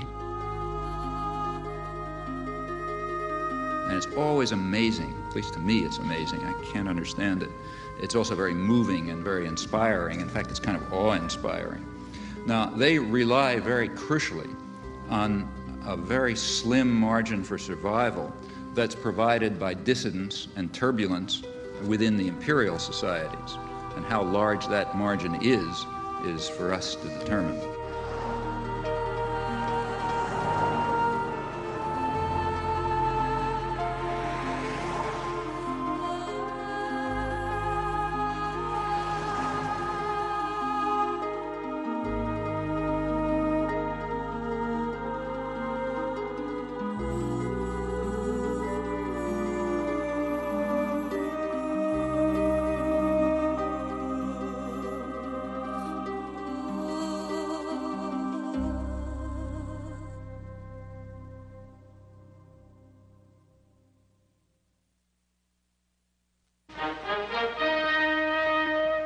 today's on-the-spot assignment, we're going to see just what's behind the making of movies. The director and the crew are shooting a documentary film. Let's take a closer look. Bob, this word documentary, what would you say is the difference between a documentary film and a feature movie? Well, there are a good many differences. One would be length. Generally speaking, documentaries are a good deal shorter than feature films. Also, documentaries have something to say in the way of a message. They are informational films. Also, another term that's used interchangeably with documentary is the word actuality films. Bob, is this the thing you hold up in front of the camera before each scene? This is a clapperboard, yes. This identifies on the visual camera the scene number and the take number, and also, as you heard, on the soundtrack. The editor back at the studio puts the two pieces of film together, matches where the lips of the clapper come together. There you are in sync.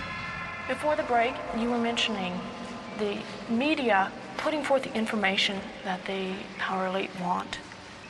I'm not sure if I understand, how does the power elite do this, and why do we stand for it? Why does it work so well? Okay, well, I think here we have to, I mean, there are really two questions here. One, is this picture of the media true? And there you have to look at the evidence. I mean, I've given one example, and that shouldn't convince anybody. One has to look at a lot of evidence to see whether this is true. I think anyone who investigates it will find out that the evidence to support it is simply overwhelming. In fact, it's probably one of the best supported conclusions in the social sciences. But the other question is, how does it work? I'm the media guy. What'd you like? I got you an International Herald Tribune. You want that? Anything in a Western language which doesn't include that.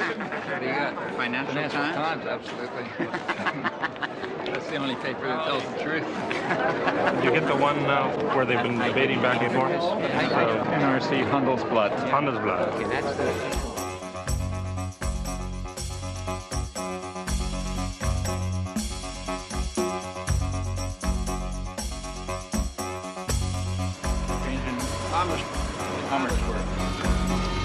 Well, this evening's program is scheduled as a debate, which puzzled me all the way through. There are some problems. One problem is that no proposition has been set forth. As I understand debate, people are supposed to advocate something and oppose something. Rather more sensibly, a topic has been proposed for discussion. The topic is manufacture of consent. It's somewhat unusual for a member of the government to debate with a professor in public. It hasn't happened in Holland before. I don't think it's often happens elsewhere.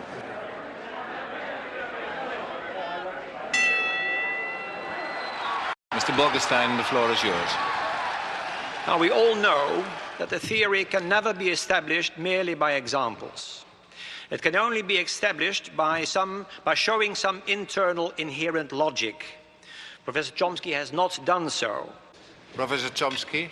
He's quite right when he says you can't just pick examples. You have to do them in a rational way. That's why we compared examples. The truth is that things are not as simple as Professor Chomsky maintains. Another of Professor Chomsky's case studies concerns the treatment that Cambodia has received in the Western press. Here he goes badly off the rails. We didn't discuss Cambodia. We compared Cambodia with East Timor, two very closely paired examples. And we gave approximately 300 pages of detail covering this in Political Economy of Human Rights, including a reference to every article we could discover about Cambodia. Many Western intellectuals do not like to face the facts and balk at the conclusions that any untutored person would draw. Many people are very irritated by the fact that we exposed the extraordinary deceit over Cambodia and paired it with the simultaneous suppression of the U.S.-supported ongoing atrocities in Timor. People don't like that. For one thing, we were challenging the right to lie in defense of the state. For another thing, we were exposing the apologetics and support for actual ongoing atrocities. That doesn't make you popular. Where did he learn about the atrocities in East Timor or in Central America, if not in the same free press which he so derides? You can find out where I learned about them by looking at my footnotes. I learned about them from human rights reports, from church reports, from refugee studies, and extensively from the Australian press. There was nothing from the American press because it was silenced. Chairman, this is an attempt at intellectual intimidation. These are the ways of the bully. Professor Chomsky uses the oldest debating trick on record. He erects a man of straw and proceeds to hack away at him. Professor Chomsky calls this the manufacture of consent. I call it the creation of consensus. In Holland, we call it draagvlak, which means foundation. Professor Chomsky thinks it is deceitful, but it is not. In a representative democracy, it means winning people for one's point of view. But I do not think that Professor Chomsky believes in representative democracy. I think he believes in direct democracy. With Rosa Luxemburg, he longs for the creative, spontaneous, self-correcting force of mass action. That is the vision of the anarchist. It is also a boy's dream. Those who believe in democracy and freedom have a serious task ahead of them. What they should be doing, in my view, is dedicating their efforts to helping the despised common people to struggle for their rights and to realize the democratic goals that constantly surface throughout history. They should be serving not power and privilege, but rather their victims. Freedom and democracy are by now not merely values to be treasured, they are quite possibly the prerequisite to survival. It's a conspiracy theory, pure and simple. It is not borne out by the facts. Mr. Chairman, I have to go to Amsterdam. If you'll excuse me, I'm leaving.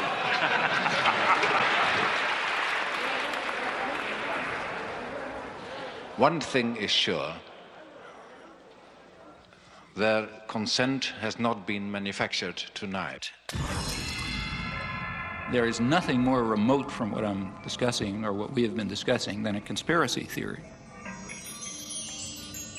If I give an analysis of, say, the economic system, and I point out that General Motors tries to maximize profit and market share, that's not a conspiracy theory. That's an institutional analysis. It has nothing to do with conspiracies. And that's precisely the sense in which we're talking about the media. The phrase conspiracy theory is one of those that's constantly brought up, and I think its effect simply is to discourage institutional analysis. Do you think there's a connection somehow about what the government wants us to know and what the media tell us? It's not communism, but I think to a certain point, it is sensitized. They don't always tell, I guess, John, they don't always tell the truth the way it goes, huh? You got that right. You think that the information you're getting from this paper is biased in any way? Or? Oh, yeah. I think by and large it's well done. You get both sides of the stories. You get the liberal side and the conservative side, so to speak. But I don't think you get a very balanced picture because they only have 20 seconds, 30 seconds for a news item or whatever, and they're going to pick out a highlight, and every network is going to cover the same highlight, and that's all you're going to see. You get what they want you to hear. Do you think they're biased in some way then? Yeah. Here we go. See you later.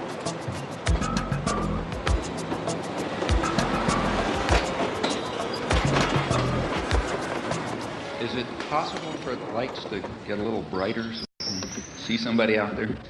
Yeah, for the last hour and 41 minutes, I've been whining about how the elite and how the government have been using thought control to keep radicals like yourself out of the public limelight. Now, you're here. I don't see any CIA men waiting to drag you off. You were in the paper. That's where everyone here heard you were coming from, in the paper, and I'm sure they're going to publish your comments in the paper. Now, a lot of countries, you would have been shot for what you have done today. So what are you whining about? We are allowing you to speak, and I don't see any thought control. First of all, I hadn't said one word about my being kept out of the limelight. The way it works here is quite different. Now, I don't think you heard what I was saying, but the way it works here is that there is a system of shaping, control, and so on, which gives a certain perception of the world. I gave one example. I'll give you sources where you can find thousands of others. And it has nothing to do with me. It has to do with marginalizing the public and ensuring that they don't get in the way of elites who are supposed to run things without interference. In a review of the Chomsky Reader, it was written that as he's been forced to the margins, he's become strident and rigid. Do you feel this categorization of your later writings is accurate and that you've been a victim of this sort of process you've been describing? Well, the business about being forced to other people will have to judge about the stridency. I don't believe it, but anyway, that's for other people to judge. However, the matter of being forced to the margins is a matter of fact, and the fact is the opposite of what is claimed. The fact is it's much easier to gain access to even the major media now than it was 20 years ago. You've dealt in such unpopular truths and have been such a lonely figure as a consequence of that. Do you ever regret either that you took the stands you took, have written the things you have written, or that we had listened to you earlier? I don't. I mean, there are particular things which I would do differently because you think about things, you do them differently. But in general, I would say I do not regret it. I mean, do you like being controversial? No, it's a nuisance. Because this mass medium pays little attention to the views of dissenters, not just Noam Chomsky, but most dissenters do not get much of a hearing in this medium. No, in fact, that's, again, completely understandable. They wouldn't be performing their societal function if they allowed favored truths to be challenged. Now, notice that that's not true when I cross the border anywhere, so that I have easy access to the media in just about every other country in the world. There's a number of reasons for that. And one reason is I'm primarily talking about the United States, and it's much less threatening. Your view there is that the militarization of the American economy essentially has come about because there are not other means of controlling the American population. In a democratic society. I mean, it may be paradoxical, but the freer the society is, the more it's necessary to resort to devices like induced fear.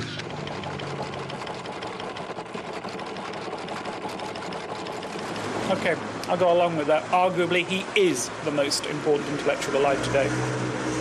And if my program can give him 500,000 people listening or 750,000 people listening, I'll be delighted. Okay, Professor, and you're on time. Wartime planners understood that actual war aims should not be revealed. Part of the reason why the media in Canada and Belgium and so on are more open is that it just doesn't matter that much what people think. It matters very much what the politically articulate sectors of the population, those narrow minorities, think and do in the United States because of its overwhelming dominance on the world scene. But of course that's also a reason for wanting to work here. What we might call the fifth freedom, the freedom to rob, exploit, and dominate, and to curb mischief by any feasible means. Let's conclude, not include. The United States is ideologically narrower in general than other countries. Furthermore, the structure of the American media is such as to pretty much eliminate critical discussion. Our guests are as far apart on the contra question as American intellectuals can be. Now, if we had the slightest concern with democracy, which we do not in our foreign affairs and never have, we would turn to countries where we have influence, like El Salvador. Now, in El Salvador, they don't call the archbishop bad names. What they do is murder him. They do not censor the press. They wiped the press out. They sent the army in to blow up the church radio station.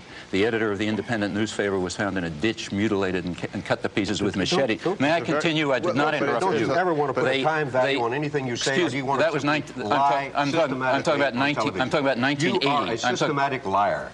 Did these things happen or didn't they? These things did not happen in the context in which you suggest at all. You are a phony, mister, and it's time that the people read you correctly. It's clear why you want to divert me from the discussion that No, it's not. Yeah, it's no, because you just get tired of rubbish. But let's continue with... Except we can't. I'm afraid we're out of time. We thank you both, John Silver and Noam Chomsky. Okay. Last time you were here, you spoke about how when you go overseas, you are given access to the mass media. But here, that doesn't seem to be the case. Has that changed at all? Have you ever been invited to appear on Nightline or Brinkley? Yes, I have a couple times been invited to speak on Nightline. I couldn't do it. I had another talk, and something or other. And to tell you the honest truth, I don't really care very much. FAIR, the media monitoring group, published a very interesting study of Nightline. It shows that their conception of a spectrum of opinion is ridiculously narrow, at least by European or world standards.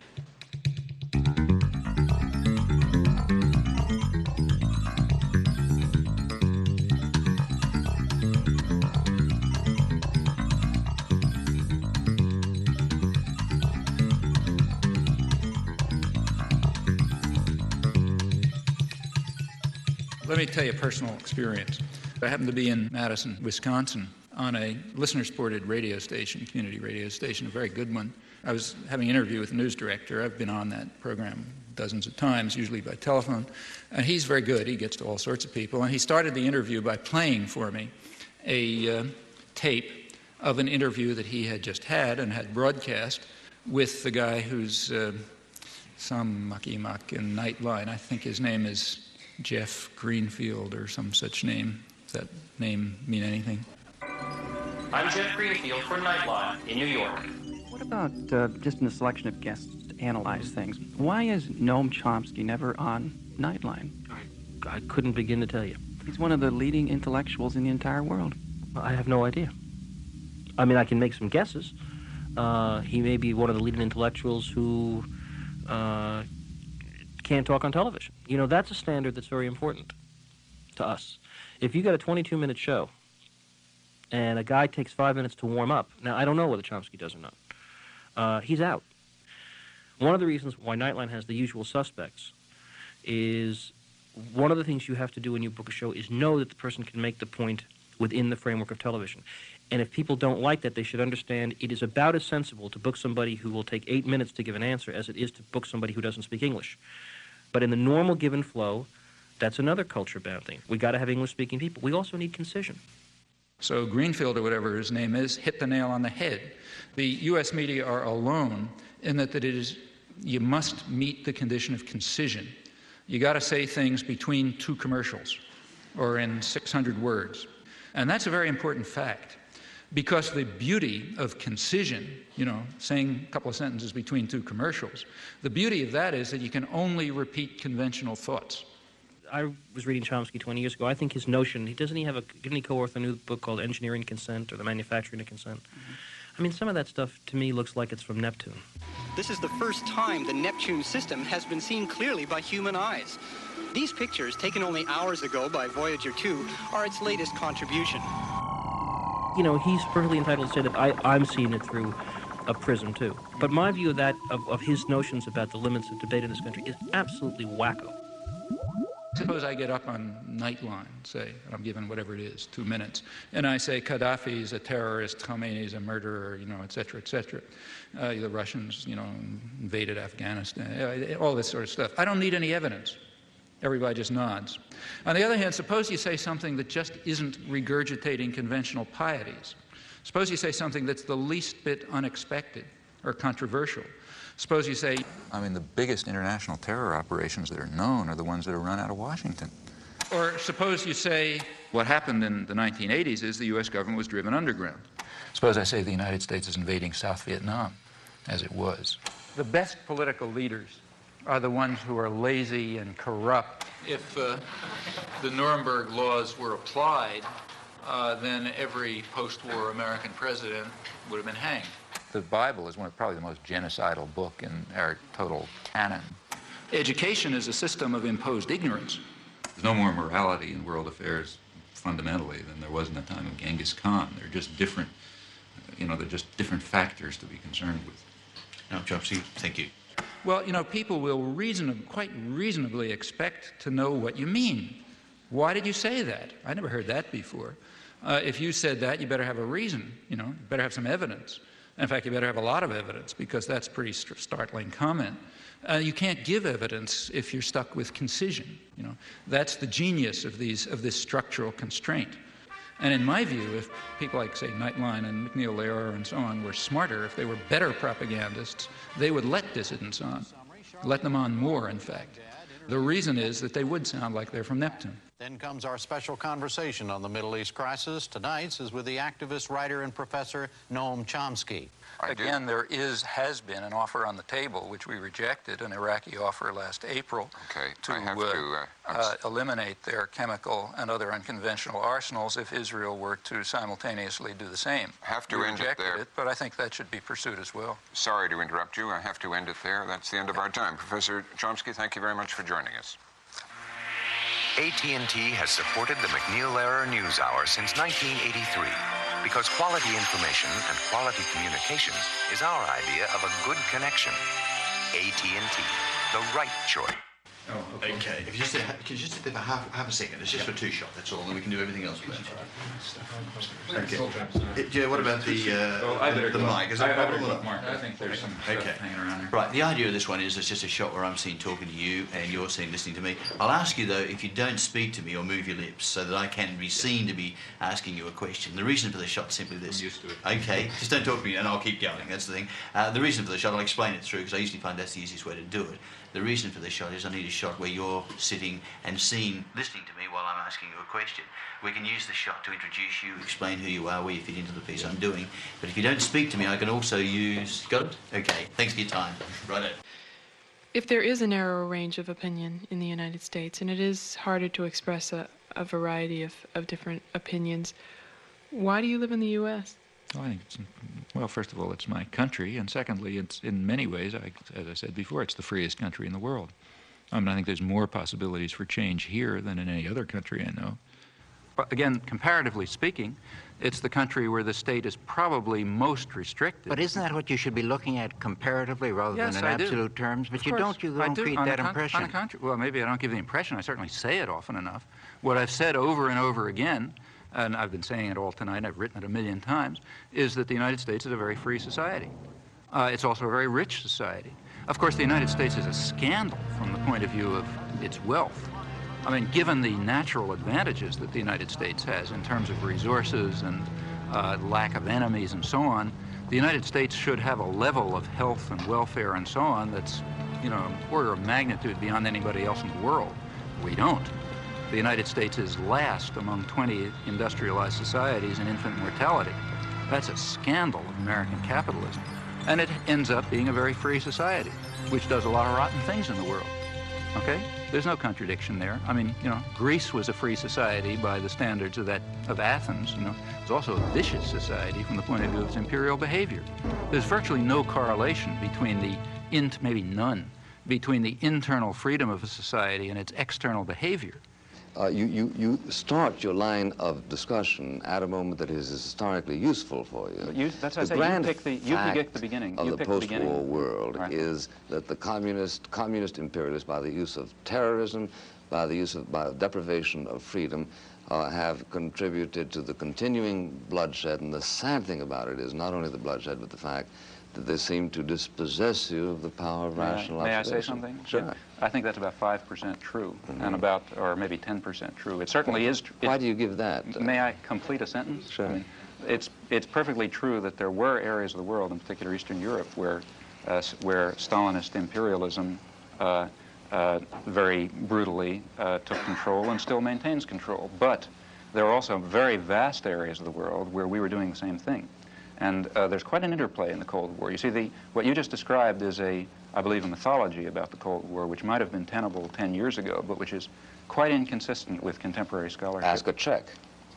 Ask a Guatemalan, ask a Dominican, ask a person from the Dominican Republic, ask a person from South Vietnam, ask a Thai. Well, obviously, we can't get away. If you can't distinguish between the nature of our venture in Guatemala and the nature of the Soviet Union's in Prague, then we have real difficulty. Explain to me the difference. Sorry. Now, what about making the media more responsive and democratic? Well, there are very narrow limits to that. It's kind of like asking, how do we make corporations more democratic? Well, the only way to do that is get rid of them, if you have concentrated power, you can, I don't want to say you can do nothing, like you can, like the church can show up at the stockholders meeting and start screaming about not investing in South Africa. And sometimes that has marginal effects. I don't want to say it has no effects. But you can't really affect the structure of power, because to do that would be a social revolution. And unless you're ready for a social revolution, that is, power is going to be somewhere else, the media are going to have their present structure and they're going to represent their present interests. Now, that's not to say that one shouldn't try to do things. I mean, it makes sense to try to push the limits of a system. It only takes one or two people that think they have integrity as journalists to give you some good press. See, that's important, and that goes back to something that came up before. I mean, there's a lot, you know, there are things are complex. It's not monolithic. I mean, the mass media themselves are complicated institutions with internal contradictions. So on the one hand, there's the commitment to indoctrination and control, but on the other hand, there's the sense of professional integrity. She works alone, as her own boss, writing newspaper columns and producing radio commentaries for a hodgepodge of small clients across the country. This so-called leather-lung Texan has been firing questions at our chief executive for almost 40 years. And many a young man in this country is being disillusioned totally by his government these days. Well, this is a question which you very properly bring to the attention of the nation. It's not that we haven't been holding press conferences. I was just waiting for Sarah to come back. Mr. President, that's very nice of you, and I appreciate it. Sarah, I want to call your attention to a real problem we've got in this country today. Those unique and often terrifying McClendon questions reflect her desire to dig out information. And I wanted to ask your new man what he feels of... With enough know-how and persistence, she usually gets her man. What would you do if you were in a situation where you were trying to be an honest reporter and you were worried sick about your country and you saw how sick it was and you were facing this weak White House and a weak Congress as a reporter? What would you do? Well, I think there are a lot of reporters who do a very good job. In fact, I have a lot of friends in the press who I think do a terrific job. I know they are, but I mean they want to. But now what? Well, you have to first of all you have to understand what the system is, and smart reporters do understand what it is. You have to understand what the pressures are, what the commitments are, what the barriers are, and what the openings are.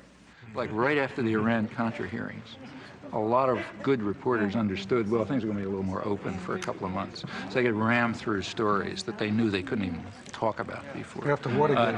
And the same after Watergate. And then, you know, it closes up again and so on. Most people, I imagine, simply internalize the values.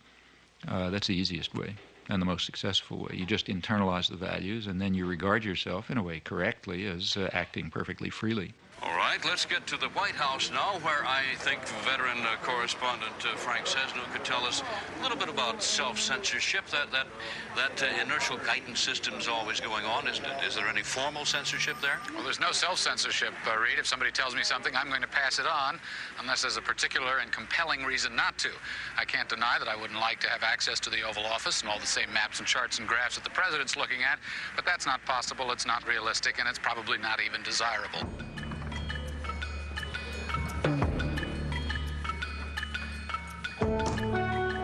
Hello. How are you? I'm fine. Go and sit down there, please. Yes. Welcome to Holland. I'll introduce you first in a few lines. Professor Chomsky, Noam Chomsky, is nu 6 en is ongeveer de meest controversiële intellectueel van Amerika. Dat is ook alweer een platitude, maar zo wordt hij nu eenmaal altijd genoemd.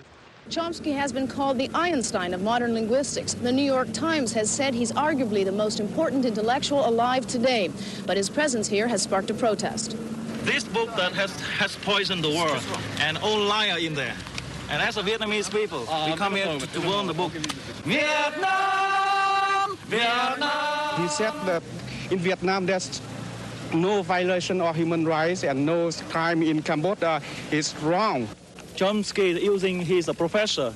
He's using that to poison the world. And we come here to protest that. I don't mind the denunciations, frankly. I mind the lies. Well, I mean, intellectuals are very good at lying. They're professionals at it. You know, wonderful technique. There's no way of responding to it.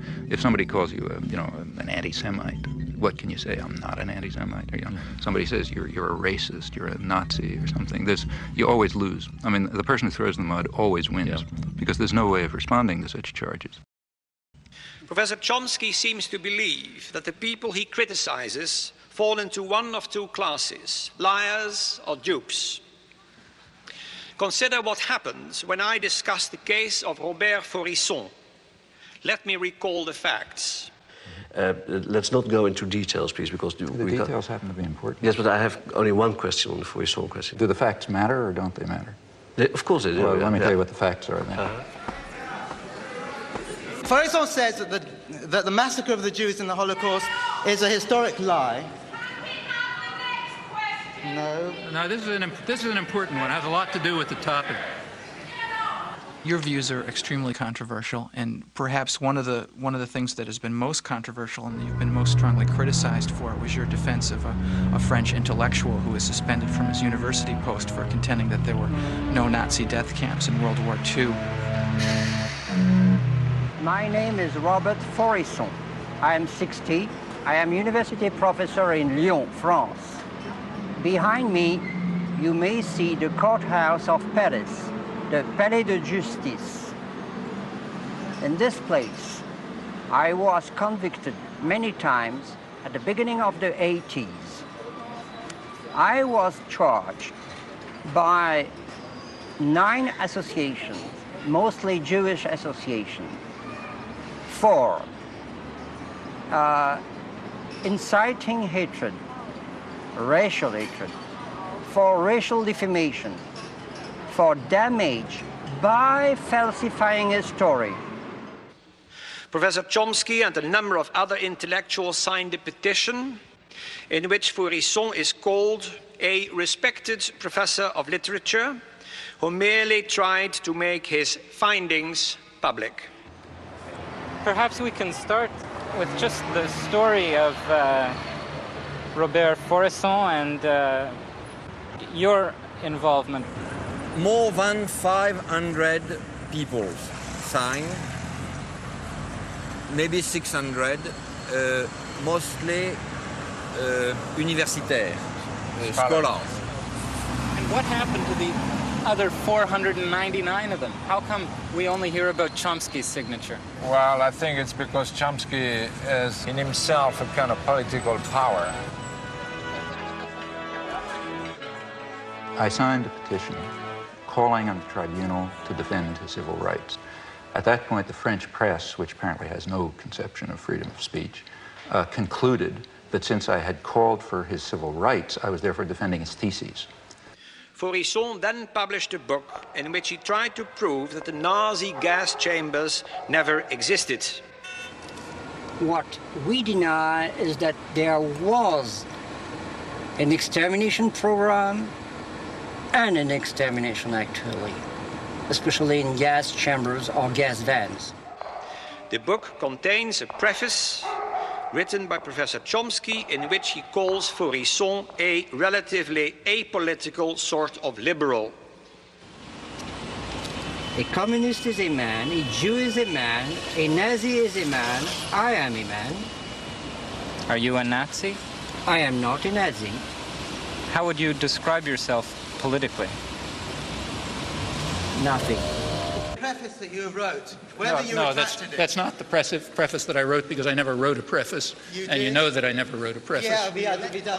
Yeah, he's referring to a statement of mine on civil liberties, which was added to a book in which Faurisson, excuse me. Yes, I use. And the language you use has meaning. That's right, and the language I use. As a political liberal, or as someone whose views can be dignified by the word findings or conclusions, that is a judgment, and that is a favorable judgment of his views. On the contrary. Can I continue with the facts? Yes, you can continue with the facts for hours, but I mean, but there are a few crucial. facts that, yeah, okay. Let's get to the so-called preface. I was then asked by the person who organized the petition to write a statement on freedom of speech, just banal comments about freedom of speech, pointing out the difference between defending a person's right to express his views and defending the views expressed. So I did that. I wrote a rather banal statement called Some Elementary Remarks on Freedom of Expression, and I told him, do what you like with it. So Pierre produced a book which all the arguments of Faurisson were to be put in front of the court.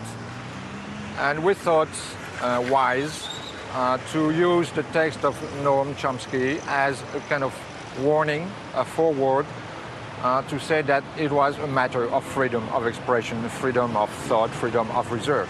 Why did you try at the last moment to get it back from the book. That's the one thing I'm sorry about. But that's the real important thing. It's of course. You mean the fact that I tried to retract it? With that you said it was wrong of you to do it. No, I didn't. See, in fact, take a look at what I wrote a letter, which was then publicized, in which I said, look, things have reached the point where the French intellectual community simply is incapable of understanding the issues.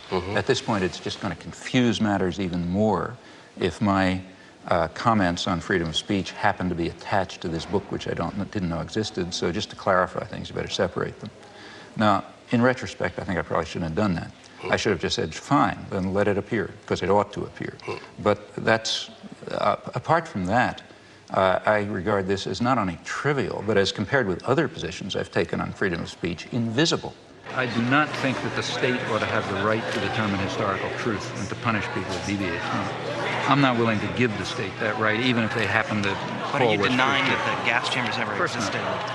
But I'm saying if you believe in freedom of speech, you believe in freedom of speech for views you don't like. I mean, Goebbels was in favor of freedom of speech for views he liked, right? So was Stalin. If you're in favor of freedom of speech, that means you're in favor of freedom of speech precisely for views you despise. Otherwise, you're not in favor of freedom of speech. There's two positions you can have on freedom of speech. Now, you can decide which position you want. With regard to my defense of the utterly offensive, the people who express utterly offensive views, I haven't the slightest doubt that every commissar says, you're defending that person's views. No, I'm not. I'm defending his right to express them. The difference is crucial, and the difference has been understood outside of fascist circles since the 18th century. Is there anything like objectivity, or scientific objectivity, reality? As a scientist, look, I'm not saying I defend the views. Look, if somebody publishes a scientific article, which I disagree with, I do not say the state ought to put him in jail, right? All right, but you don't have to support him right away and say, you know, I support him just for the sake of everybody saying that, you know, whatever he wants to say. Suppose this guy is taken to court and charged with falsification. Then I'm going to defend him, even if I disagree. But he wasn't taken to court. Oh, you're wrong. But when did you write the support? I mean, when he was brought to court. And in fact, the only support that I gave him is to say he has a right of freedom of speech, period. There is no doubt in my mind that the example that I gave about this story with the Holocaust that did not exist is very, very typical. I'll give you another example about how much of the American press believes that Faurisson has anything to say, or any press? How much of the press in France? Since I followed... What percentage would you say? I'll tell you. Is it higher than zero? Is it higher than zero? I'll tell you. Have you ever seen anything in any newspaper or any journal saying that this man is anything other than a lunatic? I'll try to answer. I'll try to answer. I think that I just followed the case. That's a simple question. I followed the case 5 or 6 years ago, and I happened to see that Noam Chomsky was in for strong criticism, even from some of his supporters, for doing something which could be interpreted only in terms of a campaign against Israel. Going back years, I am absolutely certain that I've taken far more extreme positions on people who deny the Holocaust than you have. For example, you go back to my earliest articles and you will find that I say that even to enter into the arena of debate on the question of whether the Nazis carried out such atrocities is already to lose one's humanity. So I don't even think you ought to discuss the issue if you want to know my opinion. But if anybody wants to refute Faurisson, there's certainly no difficulty in doing so.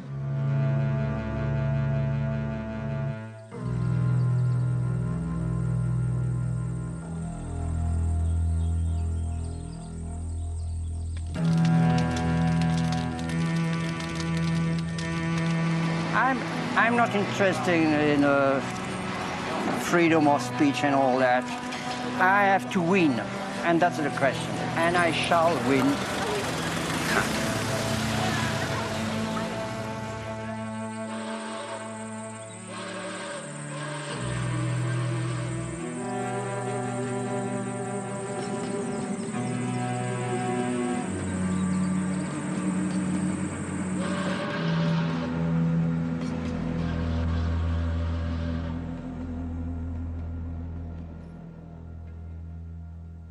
I'm just an ordinary mom who just thinks in terms of, I don't want to someday be holding my grandchildren and watching something horrible happen and feel like I didn't do anything.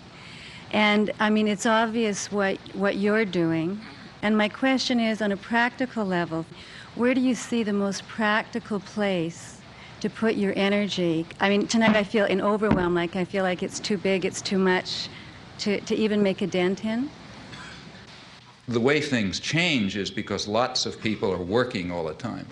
And, you know, they're working in their communities, in their workplace, or wherever they happen to be, and they're building up the basis for popular movements which are going to make changes. That's the way everything has ever happened in history, you know, whether it was the end of slavery or whether it was the democratic revolutions or anything you want, you name it, that's the way it worked. You get a very false picture of this from the history books. In the history books, there's a couple of leaders, you know, George Washington or Martin Luther King or whatever. And I don't want to say that those people are unimportant, like Martin Luther King was certainly important, but he was not the civil rights movement. Martin Luther King can appear in the history books because lots of people whose names you will never know and whose names are all forgotten and who may have been killed and so on were working down in the South. When you have active activists and people concerned and people devoting themselves and dedicating themselves to social change or issues or whatever, then people like me can appear, and we can appear to be prominent, but that's only because somebody else is doing the work. My work, whether it's giving hundreds of talks a year or spending 20 hours a week writing letters or writing books, is not directed to intellectuals and politicians. It's directed to what are called ordinary people. Yeah. And what I expect from them is, in fact, exactly what they are, that they should try to understand the world and act in accordance with their decent impulses, and that they should try to improve the world. And many people are willing to do that, but they have to understand. And in fact, as far as I can see, in these things, I feel that I'm simply helping people develop courses of intellectual self-defense. What did you mean by that? What would such a course be? I don't mean go to school, because they're not going to get it there. It means you have to develop an independent mind and work on it. Now, that's extremely hard to do alone. You know? The beauty of our system is it isolates everybody. Each person is sitting alone in front of the tube. You know? Now, it's very hard to have ideas or thoughts under those circumstances. You can't fight the world alone. Some people can, but it's pretty rare. The way to do it is through organization. So courses of intellectual self-defense will have to be in the context of political and other organization. And it makes sense, I think, to look at what the institutions are trying to do and to take that almost as a key. What they're trying to do is what we're trying to combat. If they're trying to keep people isolated and separate and and so on, well, we're trying to do the opposite. We're trying to bring them together. So in your local community, you want to have sources of alternative action. People with parallel concerns, maybe differently focused, but at the core, sort of similar values and a similar interest in helping people learn how to defend themselves against external power and taking control of their lives and, reaching out your hand to people who need it. That's a common array of concerns. You can learn about your own values and you can figure out how to defend yourself and so on in conjunction with others. Are there one or two publications that I, as an average person, a biologist, can read to bypass this filter of our press? Now, if you ask what media can I turn to get the right answers, first of all, I wouldn't tell you that because I don't think there's an answer. The right answers are what you decide are the right answers. Maybe everything I'm telling is wrong, okay? Could perfectly well be, I'm not God, but that's something for you to figure out. I mean, I could tell you what I think happens to be more or less right, but there isn't any reason why you should pay any attention to it. What impact do you feel alternative media is currently having or could potentially have? I'm actually a little more interested in its potential. And just to define my terms, by alternative media, I'm referring to media that are or could be citizen-controlled as opposed to state or corporate control. That's what's kept people together. To the extent that people are able to do something constructive, it's because they have some way of interacting. I mean, I've always felt it would be a very positive thing, and it should be pushed as far as it can go. I think it's going to have a very hard time. There's just such a concentration of resources and power that alternative media, while extremely important, are going to have quite a battle. It's true there are things which are small successes, but it's because people have just been are willing to put in incredible effort. Like, say, take Z Magazine. I mean, that's a national magazine which literally has a staff of 2 and no resources. Tell us a little about Z Magazine, what it is and what makes it different. Go ahead. Go ahead. Thank you. We just wanted to do a magazine that would address all the sides of political life: economics, race, gender, authority, political relations.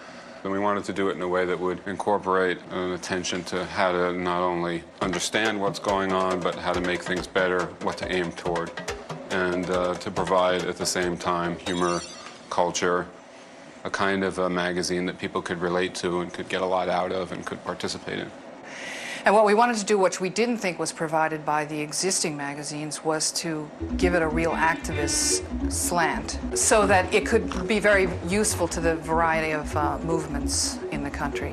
And we just felt there wasn't a magazine that reflected that, that inspired people and that gave people sort of a strategy and perhaps even a vision of how things could be better.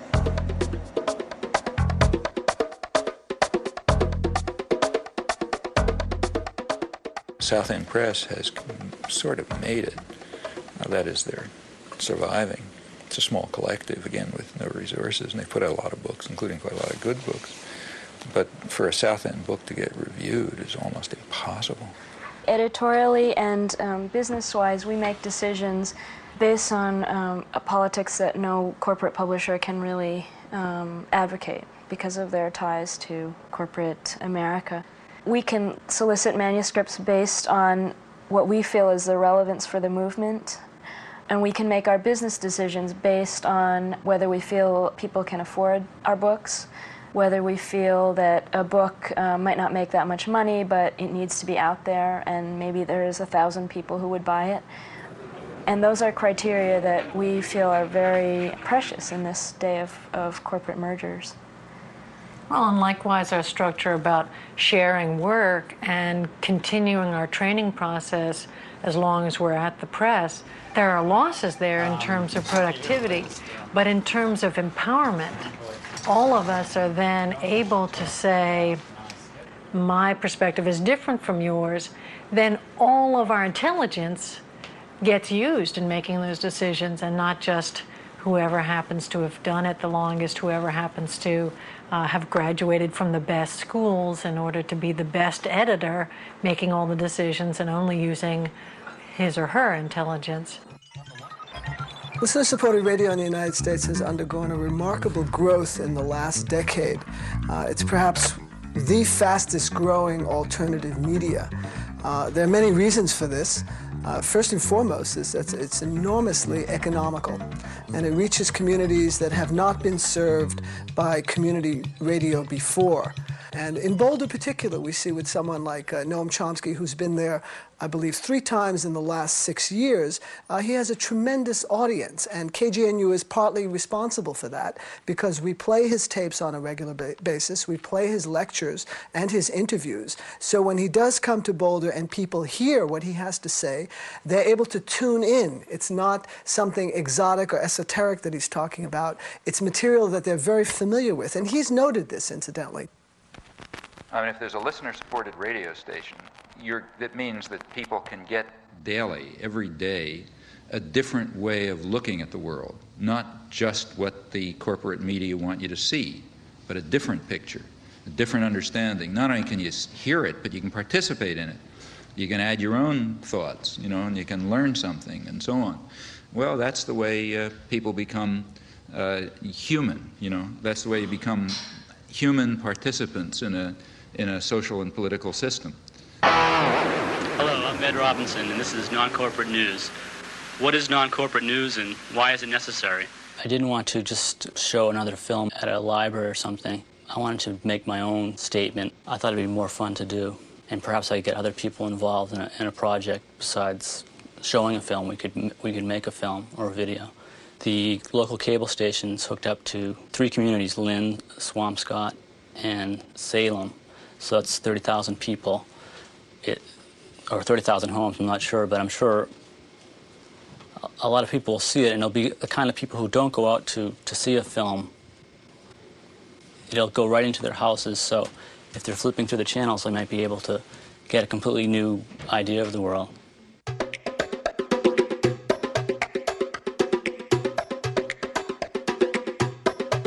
So there's kind of networks of cooperation developed, which, I mean, like here, for example, is a collection of stuff from a friend of mine in Los Angeles who does careful monitoring of the whole press in Los Angeles and a lot of the British press, which he reads, and does selection. So I don't have to read the movie reviews and the local gossip and all this kind of stuff, but I get the occasional nugget that sneaks through, and that you find if you're carefully and intelligently and critically reviewing a wide range of press. Well, there are a fair number of people who do this, and we exchange information.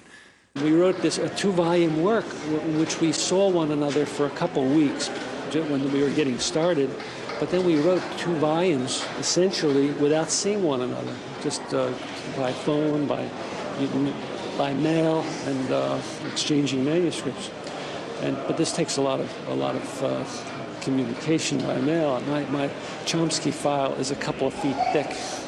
The end result is that you do have access to resources in a way which I doubt that any national intelligence agency can duplicate, or let alone scholarship. So there are ways of compensating for the absence of resources. People can do things. Like, for example, I found out about the arms flow to Iran by reading transcripts of the BBC. And by reading an interview somewhere with an Israeli ambassador in one city and reading something else in the Israeli press. Now, okay, the information is there, but it's there to a fanatic, somebody who wants to spend a substantial part of their time and energy exploring it and comparing today's lies with yesterday's leaks and so on. That's a research job. And it just simply doesn't make any sense to ask the general population to dedicate themselves to this task on every issue.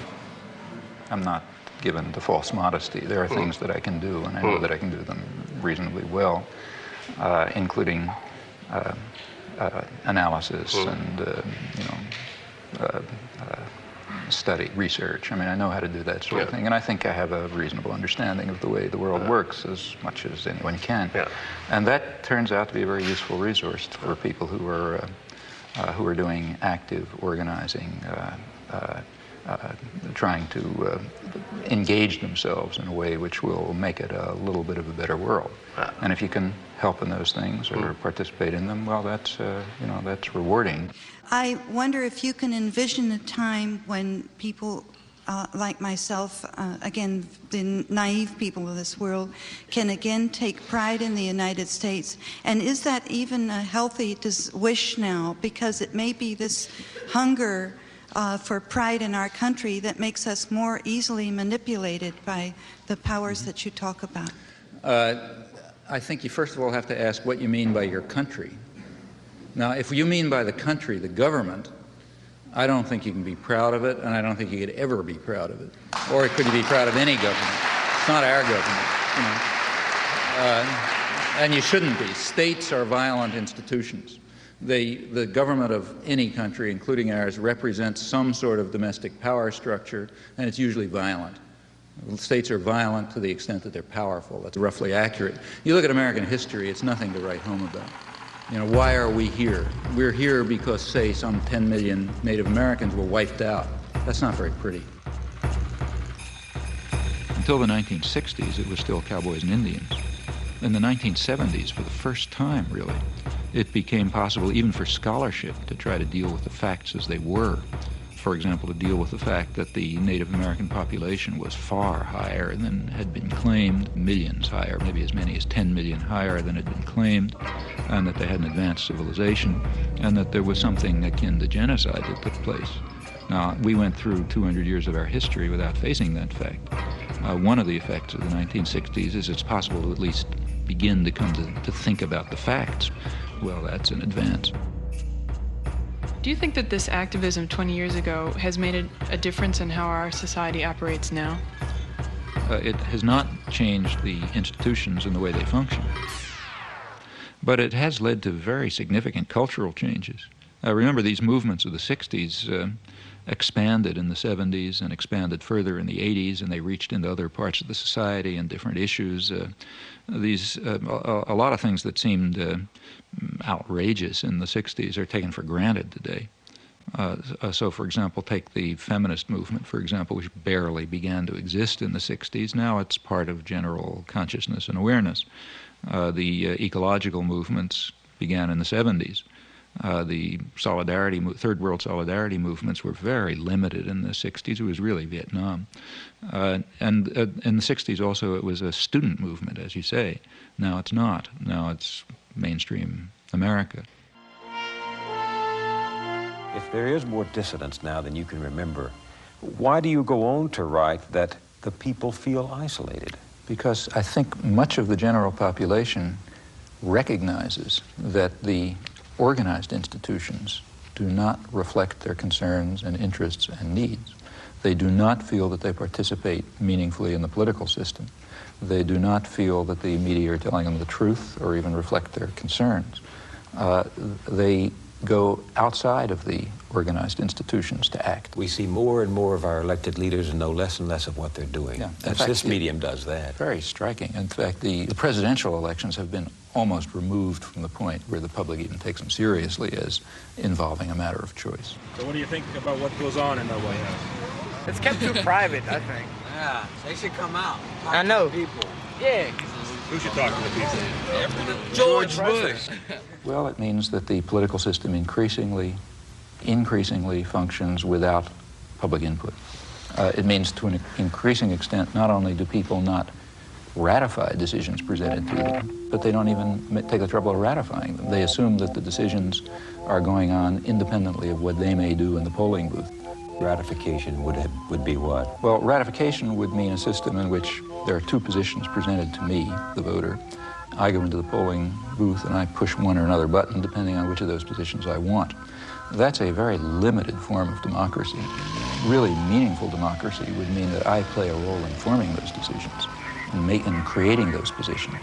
And that would be real democracy. That's not We're happening. very far from that. But we're even departing from the point where there is ratification. When you have stage-managed elections with the public relations industry determining what words come out of people's mouth, candidates decide what to say on the basis of tests that determine what the effect will be across the population. Somehow people don't see how profoundly contemptuous that is of democracy.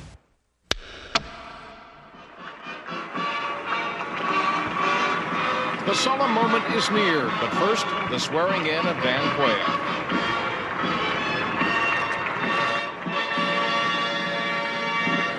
Please move to your seats. For the first time in this century, for the first time in perhaps all history, man does not have to invent a system by which to live. We don't have to talk late into the night about which form of government is better. We don't have to wrest justice from the king. We only have to summon it from within ourselves. This is a time when the future sees a door you can walk right through into a room called tomorrow. Great nations of the world are moving toward democracy through the door to freedom. Here come the planes. Agitate for free expression and free thought. They're American planes, made in America. Smoking We know how to secure a more just and prosperous life for men on earth through free markets, free speech, free elections, and the exercise of free will unhampered by the state. I've spoken of 1,000 points of light, of all the community organizations that are spread like stars throughout the nation doing good. To the world, too, we offer new engagement and a renewed vow.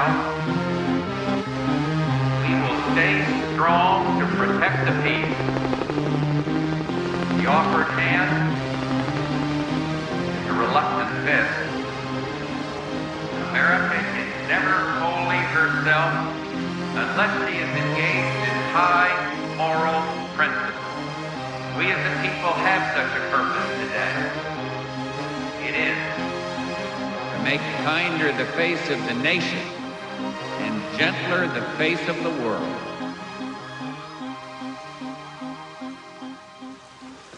Referring back to your earlier comment about escaping from or doing away with capitalism, I was wondering what scheme, workable scheme, you would put in its place. Me? Or well, what I would, yeah. what well, would you know, you suggest to others who might be in a position to set it up and get it going? Well, I mean, I think that what used to be called centuries ago wage slavery is intolerable. I mean, I don't think people ought to be forced to rent themselves in order to survive. I think that the economic institutions ought to be run democratically by their participants, by the communities in which they exist, and so on. And I think basically through various kinds of free association. Historically, have there been any sustained examples on any substantial scale of societies which approximated to the anarchist ideal? There are small societies, small in number, that have, I think, done so quite well, and there are a few examples of large-scale libertarian revolutions which were largely anarchist in their structure. As to the first, small societies extending over a long period, I myself think the most dramatic example is perhaps the Israeli kibbutzim, which for a long period, may or may not be true today, really were constructed on anarchist principles, that is, of direct worker control, integration of agriculture, industry, service, personal life on an egalitarian basis with direct and, in fact, quite active participation in self-management, and were, I should think, extraordinarily successful. A good example of a really large-scale anarchist revolution, or largely anarchist revolution, in fact, the best example, to my knowledge, is the Spanish Revolution in 1936.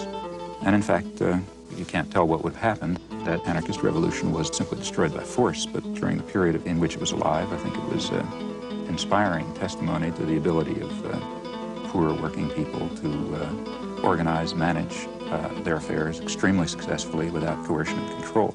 How far does the success of libertarian socialism or anarchism as a way of life really depend on a fundamental change in the nature of man, both in his motivation, his altruism, and also in his knowledge and sophistication?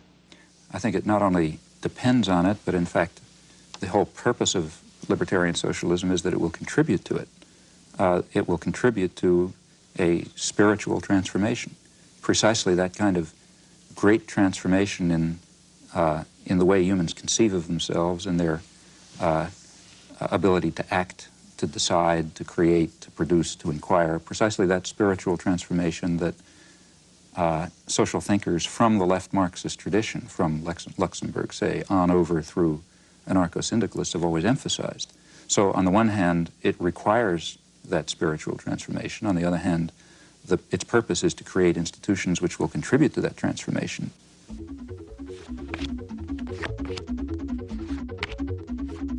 You've written that in looking at contributions of gifted thinkers, one must make sure to understand their contributions, but also to eliminate the errors in them.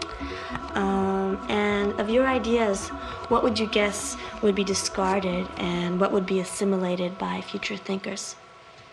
Well, I mean, I would assume virtually everything would be discarded. For example, here we have to distinguish. I mean, the work that I do in my professional area, I mean, if I still believed what I believed 10 years ago, I'd assume the field is dead. So I assume that when next time you read a student's paper, you're going to see something that has to be changed, and you continue to make progress. In dealing with social and political issues, in my view, what is at all understood is pretty straightforward. I don't think that there may be deep and complicated things, but if so, they're not understood. The basic ways, to the extent that we understand society at all, it's pretty straightforward. And I don't think that those simple understandings are likely to undergo much change. The point is that you have to work. And that's why the propaganda system is so successful.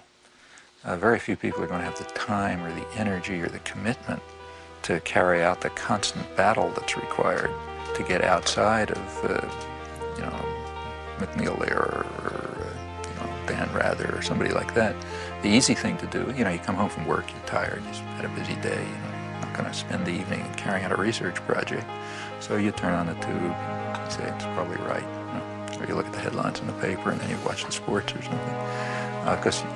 And that's basically the way the system of indoctrination works. Sure, the other stuff is there, but you're going to have to work to find it. Modern industrial civilization has developed within a certain system of convenient myths. The driving force of modern industrial civilization has been individual material gain, which is accepted as legitimate, even praiseworthy, on the grounds that private vices yield public benefits in the classic formulation. Now, it's long been understood very well that a society that is based on this principle will destroy itself in time. It can only persist with whatever suffering and injustice it entails, as long as it's possible to pretend that the destructive forces that humans create are limited, that the world is an infinite resource, and that the world is an infinite garbage can. At this stage of history, either one of two things is possible. Either the general population will take control of its own destiny and will concern itself with community interests, guided by values of solidarity and sympathy and concern for others, or alternatively, there will be no destiny for anyone to control. As long as some specialized class is in a position of authority, it is going to set policy in the special interests that it serves. But the conditions of survival, let alone justice, require rational social planning in the interests of the community as a whole, and by now that means the global community. The question is whether privileged elites should dominate mass communication and should use this power as they tell us they must, namely to impose necessary illusions, to manipulate and deceive the stupid majority and remove them from the public arena. The question in brief is whether democracy and freedom are values to be preserved or threats to be avoided. In this possibly terminal phase of human existence, democracy and freedom are more than values to be treasured. They may well be essential to survival. Thank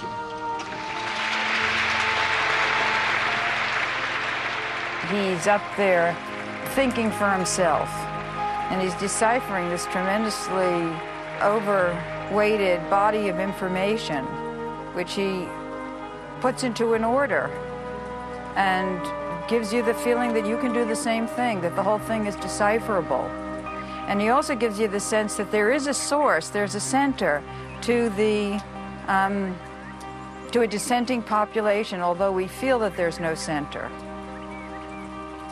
And I think that is what reactivated in me a desire to get reacquainted with the political scene after 30 years of alienation from it.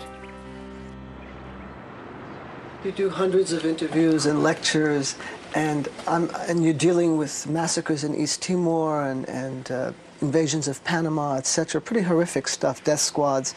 What keeps you going? I mean, don't you get burned out on this material? Well, you know, it's mainly a matter of whether you can look yourself in the mirror, I think. Oh, gotta go. Get these people in town. Okay. Maybe you can say all aboard for us. Okay. All aboard! Bye-bye.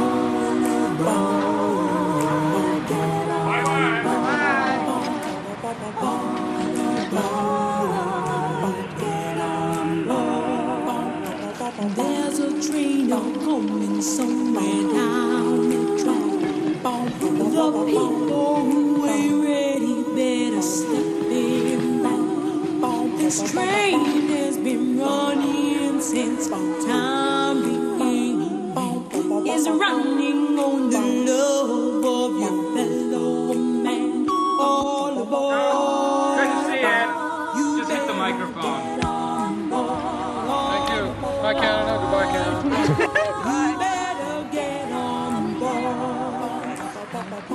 I think I've gone past the hour that you agreed to. Can I give you an introduction? You said that he's from Harvard. Oh, I heard that. Yeah. Oh, yes, that is true, yeah. We'll bleep it. Sorry about making you answer that. No, that's okay. Such short. It worked. Did we hit it in 2 minutes? Or? Well, we did pretty well. Actually, that means less sports, and that's fine with me. The people out there, they don't know what's going on. If the people knew what you say here today, there'd be a heck of a change. Thank you. On that optimistic note, Professor Chomsky, thank you very much indeed. So how did it go? Oh, I thought it was sort of technical sounding, but I don't know, there wasn't much of a rhythm. Did you ever think of running for president? If I ran for president, first thing I'd do is tell people not to vote for me.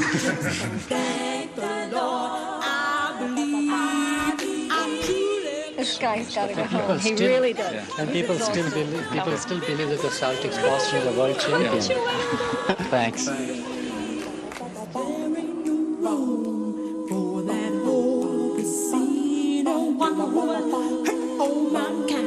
Just to save his own, you must have pity on them because their chances grow thinner. But there won't be no hiding from the kingdom's throne.